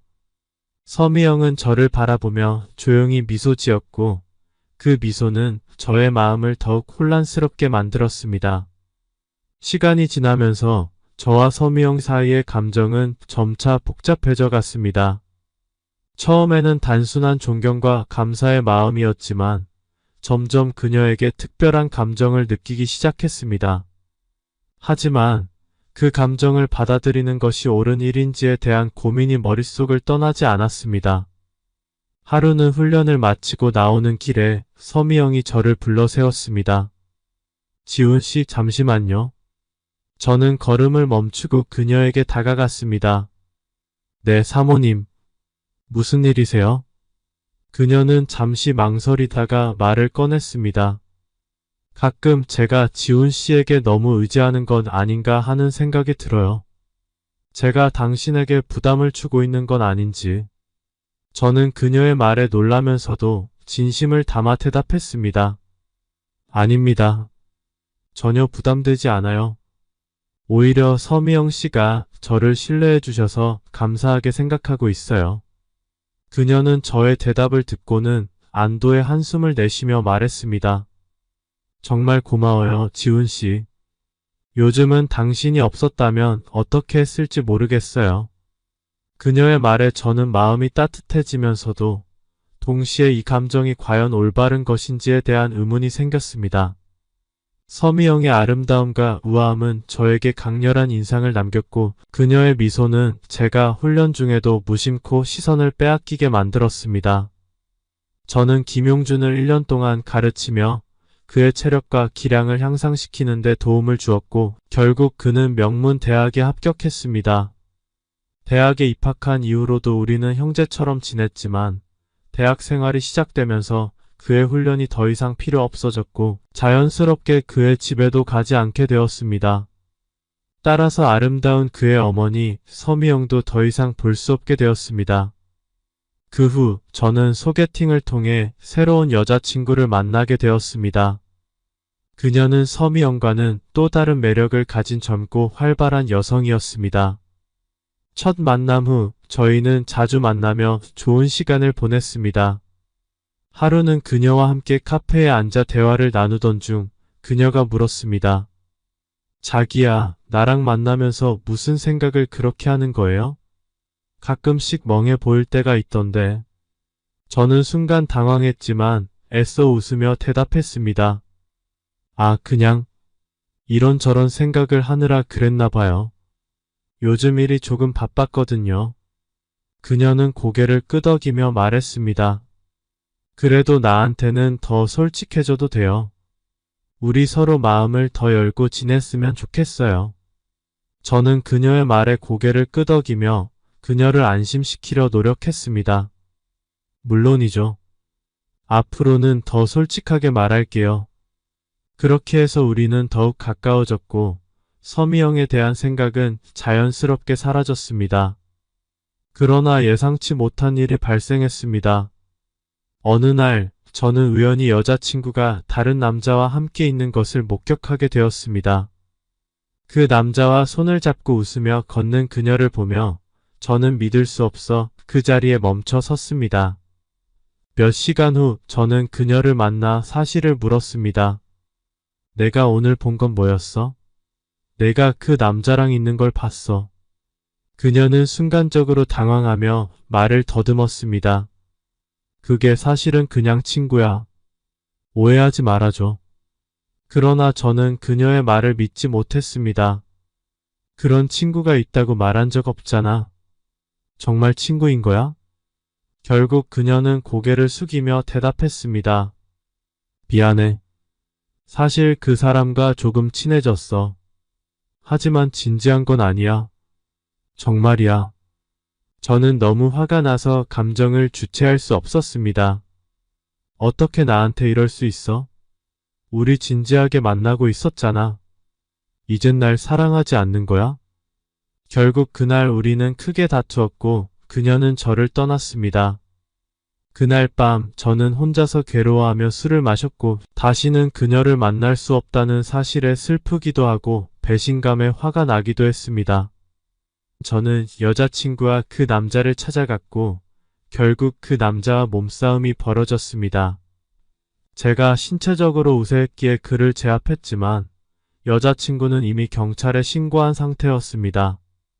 경찰이 도착하자 저는 경찰서로 끌려갔고 여자친구와 그 남자는 저를 폭행죄로 처벌해 달라고 끝까지 요구했습니다. 저는 부모님께 걱정을 끼치고 싶지 않아 지방에 계신 부모님에게는 이 일을 알리지 않았습니다. 대신 어쩔 수 없이 김용준에게 도움을 요청했습니다. 용준아, 정말 미안한데 나 지금 큰일이 생겼어. 경찰서에 있어. 여자친구랑 문제가 생겨서 돈이 좀 필요해. 도와줄 수 있겠니? 제가 간절한 목소리로 말했습니다. 김용준은 당황했지만 곧 저를 돕겠다고 했습니다. 형, 무슨 일인지 모르겠지만 내가 도와줄게. 돈은 바로 준비할게. 괜찮아, 형. 우린 형제잖아. 김용준의 도움으로 저는 벌금을 낼 수 있었고 다행히 그 남자도 저를 때렸기에 쌍방폭행을 주장하여 경찰서에서 합의를 볼 수 있었습니다. 결국 벌금을 내고 사건은 마무리되었습니다. 경찰서에서 나온 후 김용준과 함께 술을 마시게 되었습니다. 여자친구에 대한 배신과 자신에게 닥친 일들에 대한 서러움이 밀려와 저는 술을 과하게 마셨고 결국 완전히 취해버렸습니다. 다음날 아침 눈을 떠보니 김용준의 침대에 누워 있었습니다. 머리가 깨질 듯이 아팠고 김용준은 아마도 대학 수업 때문에 이미 집을 나선 듯 했습니다. 물을 마시러 방을 나가려고 문을 열었는데 오랫동안 보지 못했던 김용준의 어머니 서미영이 눈앞에 나타났습니다. 그 순간 저는 마음이 흔들리고 말았습니다. 서미영은 저를 보자마자 기쁜 듯 미소를 지으며 지훈 씨 언제 오셨어요? 용준이가 말도 없이 데려왔나 보네요. 오랜만에 뵙는데 이렇게 갑자기 나타나셔서 깜짝 놀랐어요. 저는 당황하며 대답했습니다. 사모님 어젯밤에 왔습니다. 술을 좀 많이 마셔서요. 용준이가 저를 데려와서 바지를 벗겨줬나 봐요. 저는 지금 몸에 꽃무늬 속옷 하나만 입고 있어서 부끄러워 손으로 가리며 방으로 후퇴하려 했습니다. 하지만 서미영은 저를 나무라지 않고 따뜻한 미소로 다가오며 술 냄새가 진하게 나네요. 지금 이 상태로 집에 가실 수 없으니 제가 세탁해드릴게요. 용준이 옷을 입으세요. 지금 입은 옷은 벗어주세요. 저는 당황해서 거절하려 했습니다. 아니에요. 괜찮습니다. 집에 가서 세탁하면 되니까요. 괜찮긴 뭐가 괜찮아요? 지금 옷에 술 냄새가 가득하고 토한 자국도 있는데 이 상태로 어딜 가시려고요? 어서 벗으세요. 용준이가 학교 가기 전에 얘기를 했어야 하는데 참. 결국 그녀의 권유를 거절할 수 없었고 저는 용준이의 반바지와 티셔츠를 입고 세탁이 끝날 때까지 기다릴 수밖에 없었습니다. 거실에 앉아있는 저에게 서미영은 따뜻한 우유 한 잔을 건네주었습니다. 하지만 긴장한 탓에 급하게 우유잔을 받으려다 그만 우유가 서미영과 제가 새로 입은 반바지에 쏟아지고 말았습니다. 따뜻한 우유가 그녀의 가슴 앞에 있는 얇고 투명한 흰색 실크 나시를 적셨습니다. 저와 서미영은 모두 몹시 당황했습니다. 지훈 씨 괜찮아요?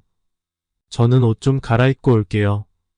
지훈 씨도 방에 들어가서 반바지를 벗으세요. 다시 한 벌 가져다 드릴게요.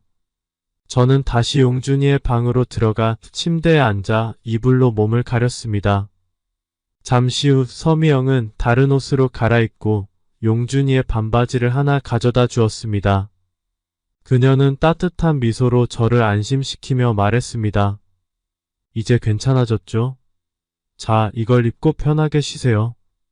그렇게 다시 옷을 정리한 후 우리는 거실에 앉아 이야기를 나누기 시작했습니다.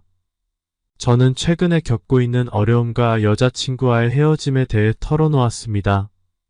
서미영은 제 이야기를 조용히 듣더니 따뜻한 목소리로 저를 위로했습니다. 지훈 씨, 당신처럼 좋은 사람은 분명 더 좋은 여자친구를 만나게 될 거예요. 너무 마음 쓰지 말고 이따가 저랑 바람 좀 쐬러 나가요. 기분 전환이 필요할 거예요. 서미영의 따뜻한 위로 덕분에 한결 마음이 가벼워진 저는 그녀의 외출 제안을 받아들이기로 했습니다. 혼자서 감당하기 어려운 상황이었지만 그녀의 위로가 큰 힘이 되었습니다. 서미영과 함께 외출하는 것이 그날 제 기분을 풀어줄 것 같았습니다. 출발할 때 서미영은 흰색 원피스를 입고 한 손에는 명품 가방을 들고 다른 손으로는 차 키를 잡고 있었습니다. 발에는 예쁜 하이힐을 신은 채 그녀는 저를 데리고 외출했습니다. 그렇게 아름다운 옷차림을 한 그녀와 함께 길을 나서니 제 마음도 조금은 들뜨기 시작했습니다. 우리는 먼저 대형마트에 들러 생활 필수품을 구매하려 했습니다. 우리는 지상 주차장에 주차를 하고 카트를 밀며 함께 걸었습니다. 비록 아들이 벌써 대학생이 되었지만 서미영은 여전히 매력적인 젊은 여성 같았습니다. 슈퍼마켓 입구로 걸어갈 때 많은 남자들이 그녀를 쳐다보는 것을 보고 저는 마음속에 약간의 질투심이 생겼습니다. 저는 갑자기 예전 여자친구 생각이 떠올라 서미영에게 털어놓았습니다. 사모님, 사실 아까 말씀드린 여자친구, 그녀를 정말 많이 사랑했거든요. 그런데 어느 날 갑자기 다른 남자와 있는 걸 보고 말았어요. 그 순간 정말 무너지는 기분이었어요. 서미영은 저를 잠시 바라보더니 카트 손잡이를 잡고 있는 제 손을 살짝 잡으며 말했습니다. 지훈 씨, 세상에는 사랑을 배신하는 사람도 많지만 진정한 사랑을 주고받을 사람도 있어요. 너무 상처받지 않았으면 해요. 앞으로 더 좋은 사람이 나타날 거예요. 그녀의 말에 저는 묘한 감정이 들면서도 고마운 마음이 들었습니다. 정말 그렇게 생각하시나요? 사모님의 말대로라면 저도 다시 사랑을 믿어봐야겠네요. 서미영은 미소 지으며 물론이죠.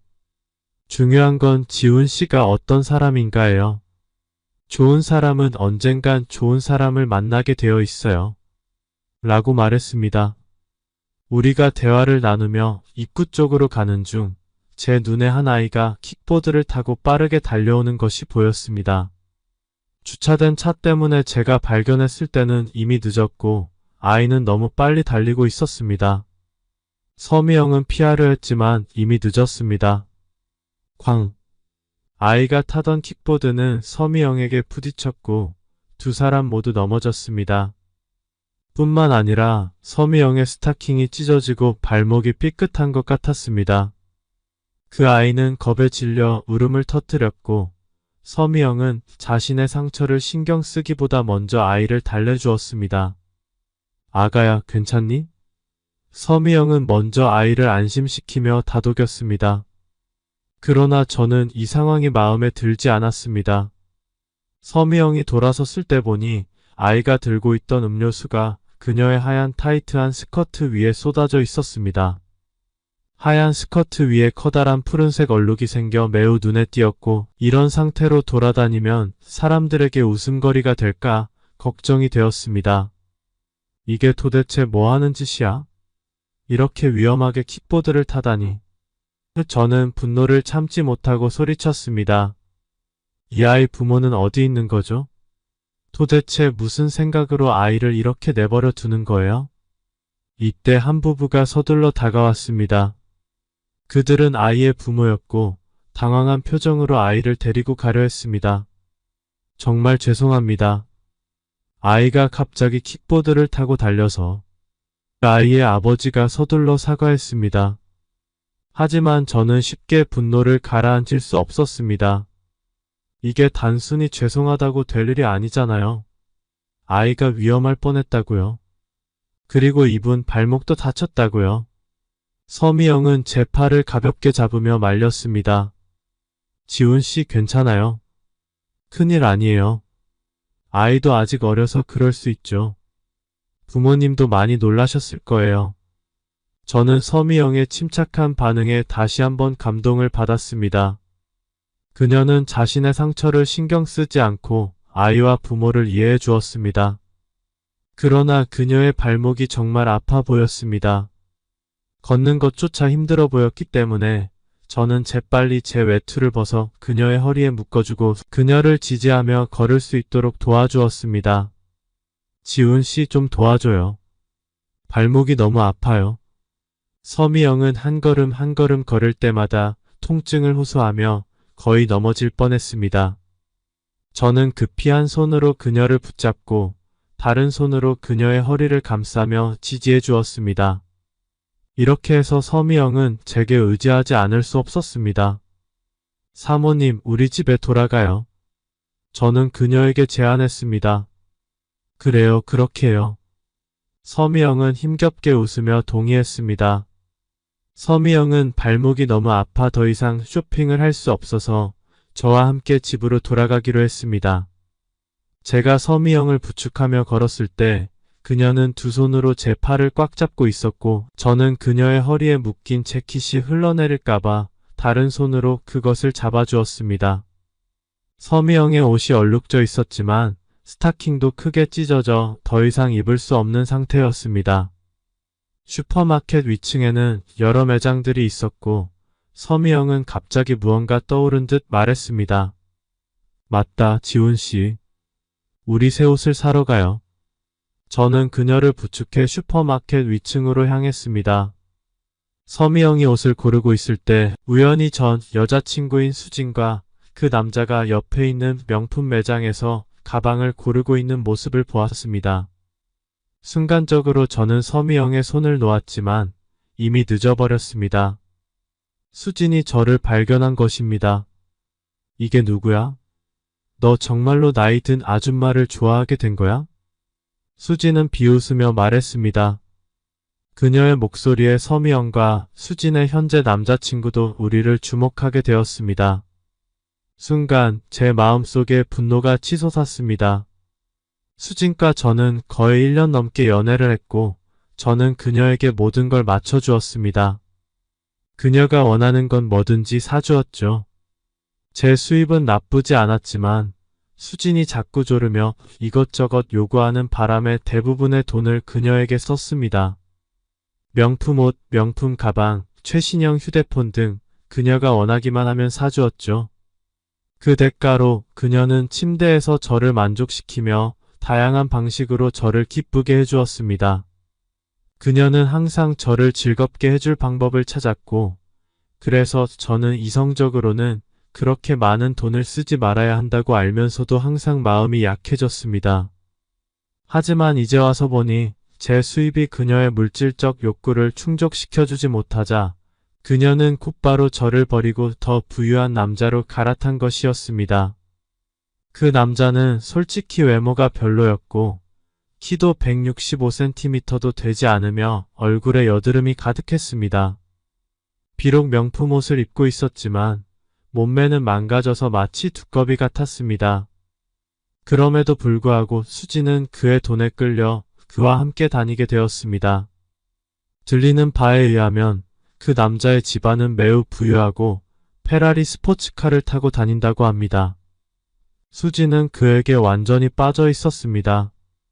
서미영은 제가 온몸을 떨고 있는 것을 느끼고 분노로 가득 찬 제 눈빛을 알아차렸습니다.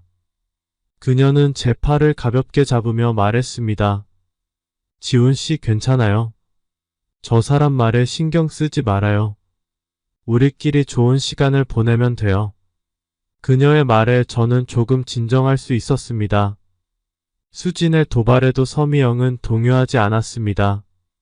그녀는 저를 위로하며 매장 직원에게 물었습니다. 여기 제일 좋은 남성 가방이 뭐죠? 직원이 열정적으로 제일 좋은 가방을 소개하기 시작했습니다. 수진과 헤어지기 전 수진은 이 브랜드 제품을 매우 좋아해서 이 매장에서 비싼 가방을 사고 싶다고 여러 번 얘기했었지만 저는 사줄 수 없었죠. 저는 그만한 재정적 여유가 없었습니다. 저는 서둘러 말했습니다. 사모님 괜찮아요. 안 사셔도 돼요. 그러나 서미영은 제 손을 가볍게 두드리며 말했습니다. 지훈 씨, 사모님이라고 부르지 말고 앞으로는 누나라고 불러. 내가 너한테 주는 선물이야. 깊이 생각하지 마. 그리고 너 아직 노트북도 없지? 옆에 애플 매장도 있는데 가서 하나 골라봐. 저는 당황한 표정으로 답했습니다. 저와 용준이가 형 동생 하는데 어떻게 누나라고 부를 수 있어요? 서미영은 살짝 웃으며 대답했습니다. 너네 원래 사제지간이잖아. 내가 그렇게 늙었니? 누나라고 부르는 게 그렇게 힘들어? 그녀의 얼굴에는 슬픈 표정이 스쳐 지나갔습니다. 결국 저는 어쩔 수 없이 받아들였습니다. 알겠어요, 누나. 그래도 너무 비싸요. 부담스러워요. 누나가 너한테 사주는 거니까 그냥 받아. 누나의 마음이야. 서미영은 반품을 거부했고 우리는 결국 함께 쇼핑몰을 떠나 그녀의 벤츠를 타고 집으로 돌아갔습니다. 서미영에게 정말 감사했지만 이 돈을 어떻게 갚아야 할지 몰랐습니다. 집에 도착한 후 서미영은 발목이 여전히 아팠습니다. 하지만 그녀의 방은 2층에 있었기 때문에 저는 더 이상 서미영이 아픈 발로 계단을 오르게 할 수 없다고 생각했습니다.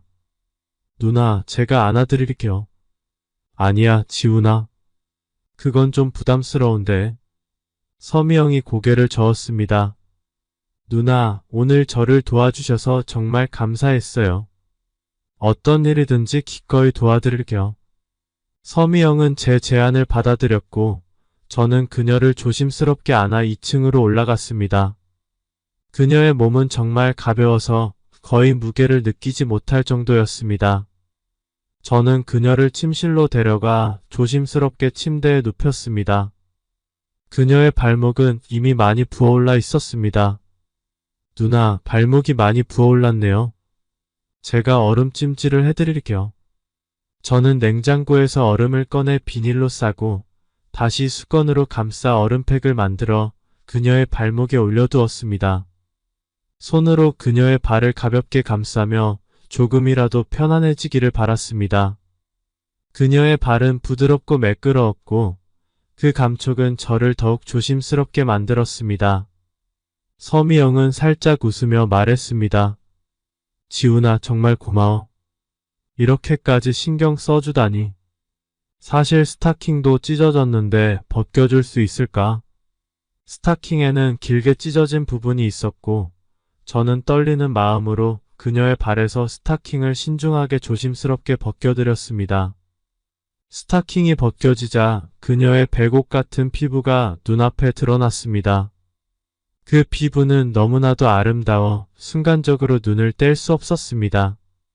그녀는 부드럽게 웃으며 제 손을 살짝 잡았습니다. 지훈이 정말 친절하네. 이렇게까지 해주다니 내가 오히려 미안해지네. 저는 당황하며 대답했습니다. 아니에요, 누나. 이 정도는 당연히 해드려야죠. 더 편안하게 해드리고 싶어요. 그녀는 제 손을 가볍게 쓰다듬으며 말했습니다. 지훈아, 너 용준이 아빠의 젊었을 때와 정말 많이 닮았어. 그때도 이런 따뜻한 손길이었지. 너처럼 착하고 배려심 있는 사람을 정말 좋아해. 그녀의 눈빛에는 미묘한 갈망과 함께 깊은 외로움이 담겨 있었습니다. 저는 순간적으로 심장이 빠르게 뛰기 시작했습니다. 그녀의 말에서 느껴지는 감정은 단순한 감사 이상의 것이었습니다. 그러나 동시에 저는 이 상황이 불편하게 느껴졌습니다. 그녀는 용준이의 어머니였기 때문입니다.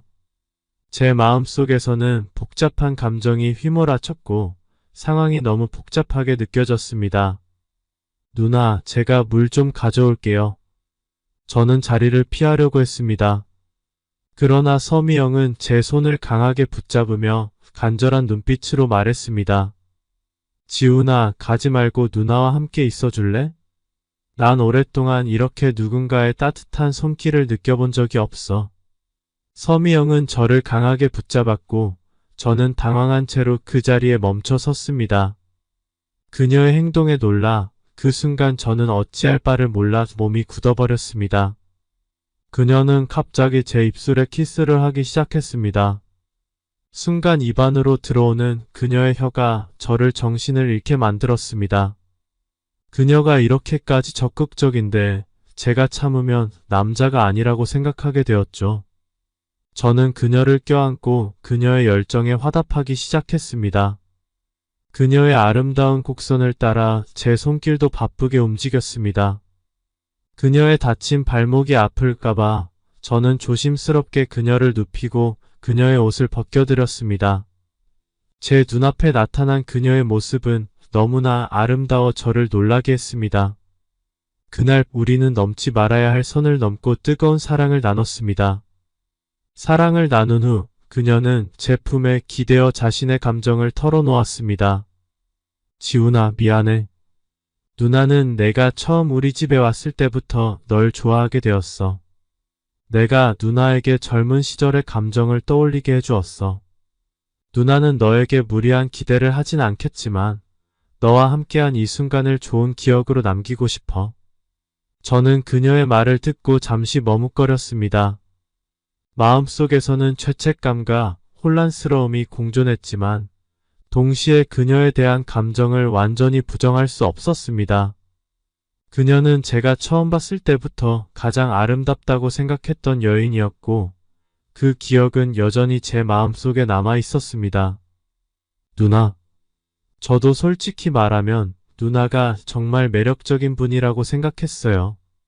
하지만 용준이와의 관계 때문에 이렇게 되는 건 옳지 않다고 생각해요.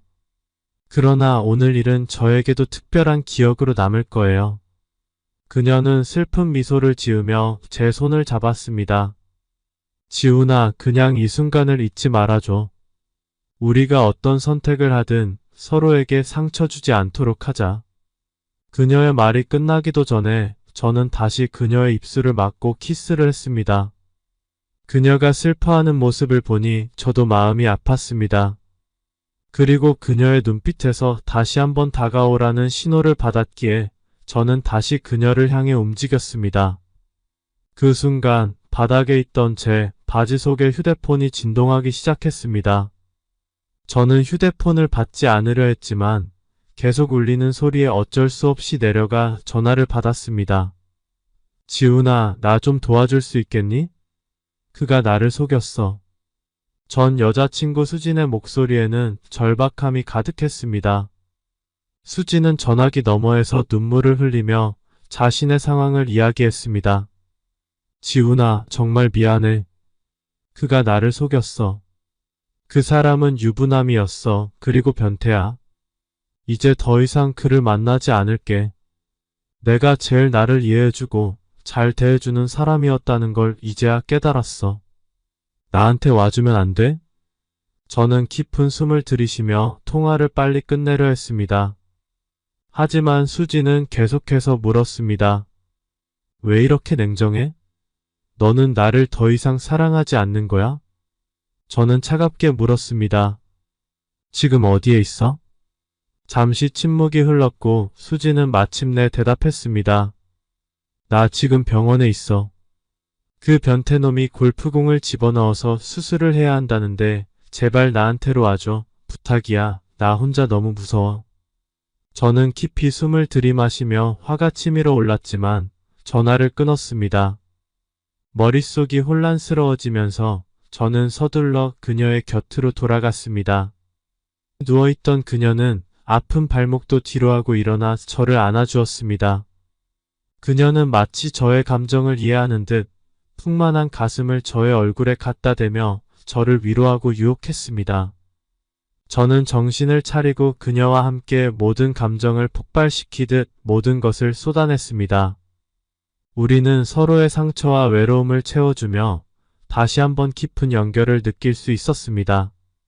세상의 모든 문제들이 잠시 잊혀지는 것 같았습니다. 그날 저녁 김용준이 전화를 걸어와 집에 돌아올 수 없다고 말했습니다. 형, 오늘 밤 집에 안 들어갈 거야.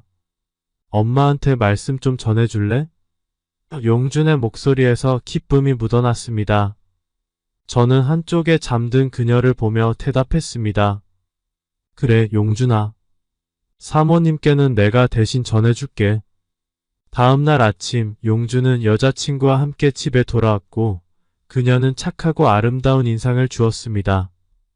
용준아, 집이 정말 멋지다. 이 큰 발코니는 우리 집보다도 더 크네. 그녀는 감탄하며 말했습니다. 용준은 웃으며 대답했습니다. 그렇지? 엄마가 꽤 잘 살거든. 이 집 말고도 몇 채 더 있어. 그때 서미영은 단정하게 차려입고 나와서 아들의 여자친구를 반갑게 맞이했습니다. 이 아이가 내 여자친구구나. 정말 예쁘고 참한 아가씨구나. 엄마는 아주 마음에 들어. 서미영은 따뜻한 미소로 용준의 여자친구를 맞이했습니다. 이야기를 나누던 중 서미영은 용준에게 조심스럽게 물었습니다. 용준아, 너 이 아가씨랑 결혼하고 싶은 거니? 네, 엄마. 저 이제 어른이 되었고 그녀를 아내로 맞이하고 싶어요. 용준이는 당당하게 대답했습니다. 그러자 서미영은 잠시 생각한 후 물었습니다. 그렇다면 결혼 후에 너희 둘이 따로 나가서 살게 될 텐데 엄마는 혼자 남게 될 거야. 그 점은 생각해봤니? 용준은 잠시 당황한 듯 망설였습니다. 저희가 같이 살면 되잖아요, 엄마. 그런데 요즘 여자들 시어머니와 함께 사는 걸 원할까? 용준은 이런 질문을 던지며 난감한 표정을 지었습니다. 서미영은 잠시 침묵을 지키다가 용준에게 조심스럽게 물었습니다. 그럼 엄마도 결혼해서 내게 새로운 아빠를 만들어줘도 될까? 내 생각은 어떠니? 용준은 갑자기 표정이 어두워지며 강하게 반대했습니다. 엄마, 나는 새로운 아빠 필요 없어요. 엄마가 어떻게 그러실 수 있어요? 나는 절대 동의할 수 없어요. 서미영은 눈물이 고였고 용준은 분노에 차 있었습니다. 용준의 여자친구는 상황이 심상치 않음을 느끼고 조용히 자리를 떠났고 용준은 그녀를 붙잡지 않았습니다.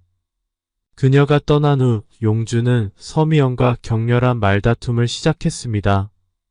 엄마, 다른 남자 찾지 마세요. 저만 있으면 되잖아요.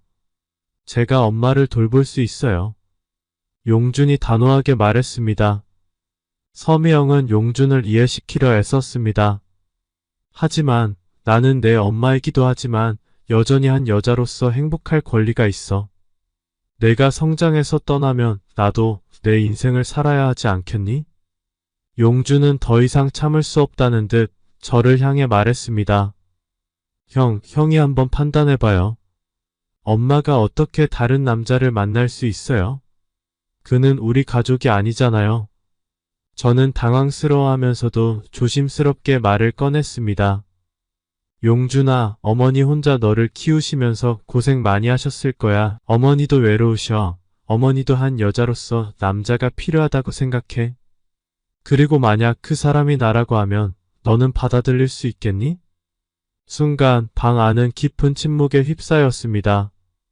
잠시 후 용준은 놀란 듯 저를 바라보며 격하게 반응했습니다. 형, 지금 무슨 말을 하는 거예요? 나는 형을 형으로 생각해왔는데 어떻게 엄마와 그런 관계가 될 수 있어요? 나는 절대 받아들일 수 없어요. 용준은 갑자기 폭발하듯 화를 내며 저를 향해 소리쳤습니다. 당장 이 집에서 나가. 다시는 우리 집에 오지 마.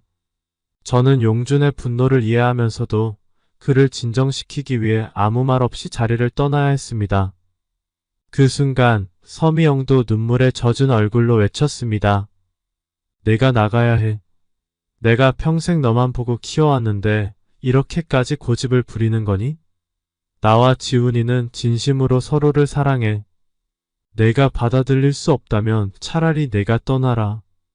용준은 서미영의 말을 믿을 수 없다는 듯 바라보다가 울면서 방으로 뛰어들어갔습니다. 저는 그녀를 진정시키려 애썼습니다. 누나, 용준이에게 조금의 시간을 주세요. 그도 결국 이해하게 될 거예요. 저도 좀 더 노력할게요.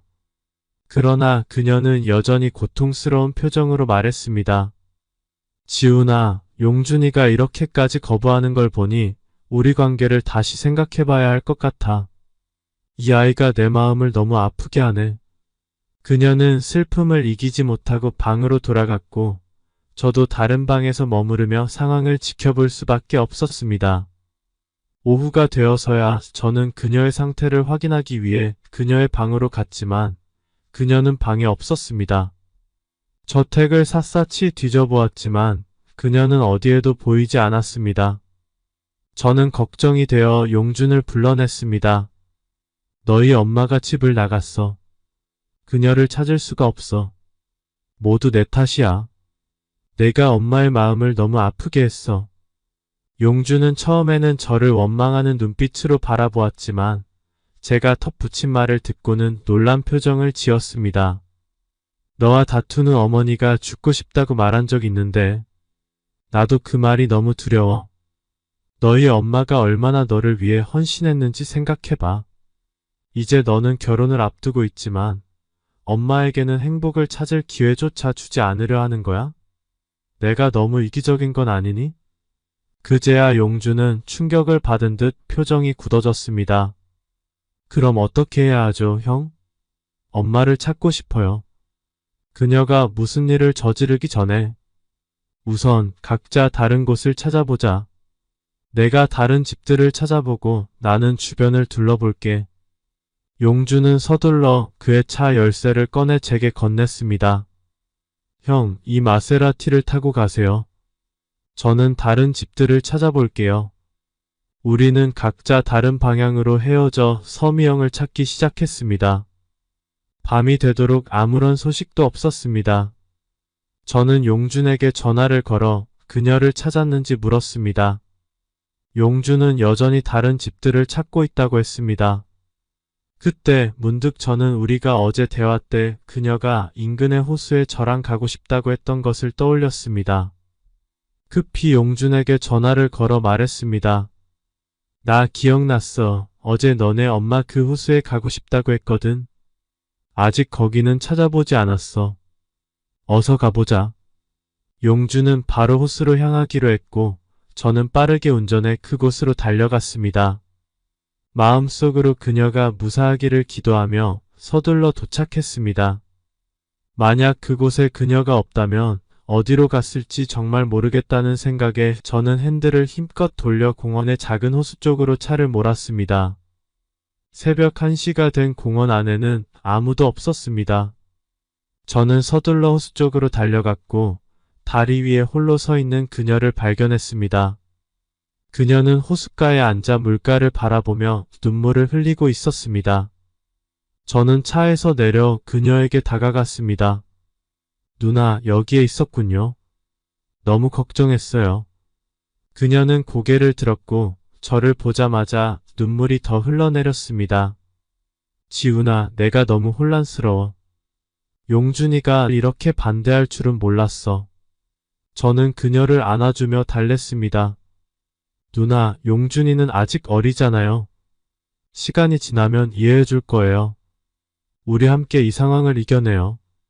잠시 후 용준도 호수에 도착했고 누나의 상태를 보고 크게 놀랐습니다. 엄마, 제발 그러지 마세요. 엄마가 나를 위해 살아오신 걸 알아요. 저도 엄마를 사랑해요. 하지만 용준은 잠시 말을 멈추고 눈물을 훔쳤습니다.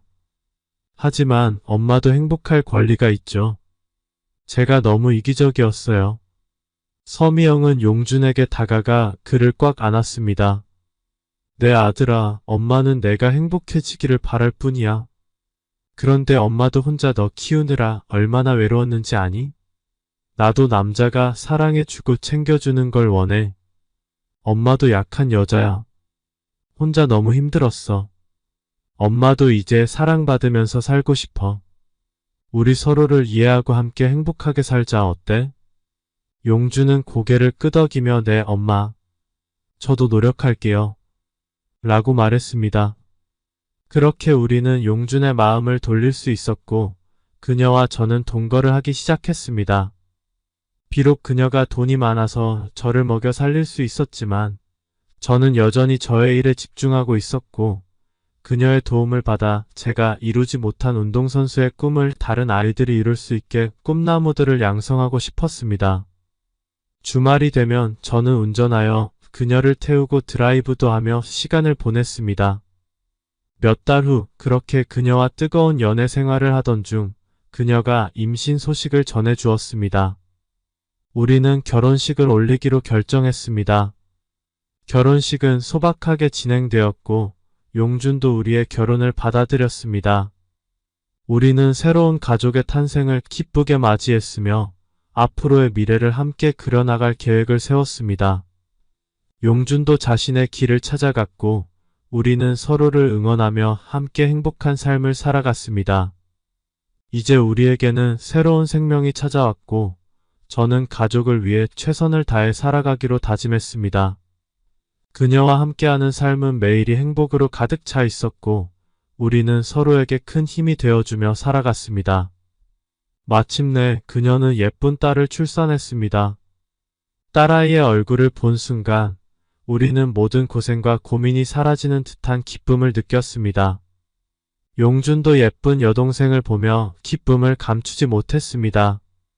와, 진짜 예쁘다. 우리 집에 이렇게 예쁜 아기가 태어나다니 정말 기적이야. 용준은 졸업 후 여자친구와 결혼을 약속했고 그들 역시 새로운 인생을 시작하게 되었습니다. 그의 결혼식 날 우리는 모두가 함께 모여 축하하며 웃고 울었습니다. 그녀와 저는 그때 딸아이를 안고 용준의 결혼식을 지켜보며 이 모든 순간이 얼마나 소중한지 깨달았습니다. 우리는 이제 새로운 가족을 이루었고 매일 축복으로 가득한 삶을 살고 있습니다. 우리는 서로의 곁에서 가장 큰 응원자가 되었습니다. 오늘의 사연은 여기까지입니다. 마음에 드셨다면 구독, 좋아요, 알림 설정 부탁드립니다. 더욱 재밌는 사연으로 찾아뵙겠습니다. 감사합니다.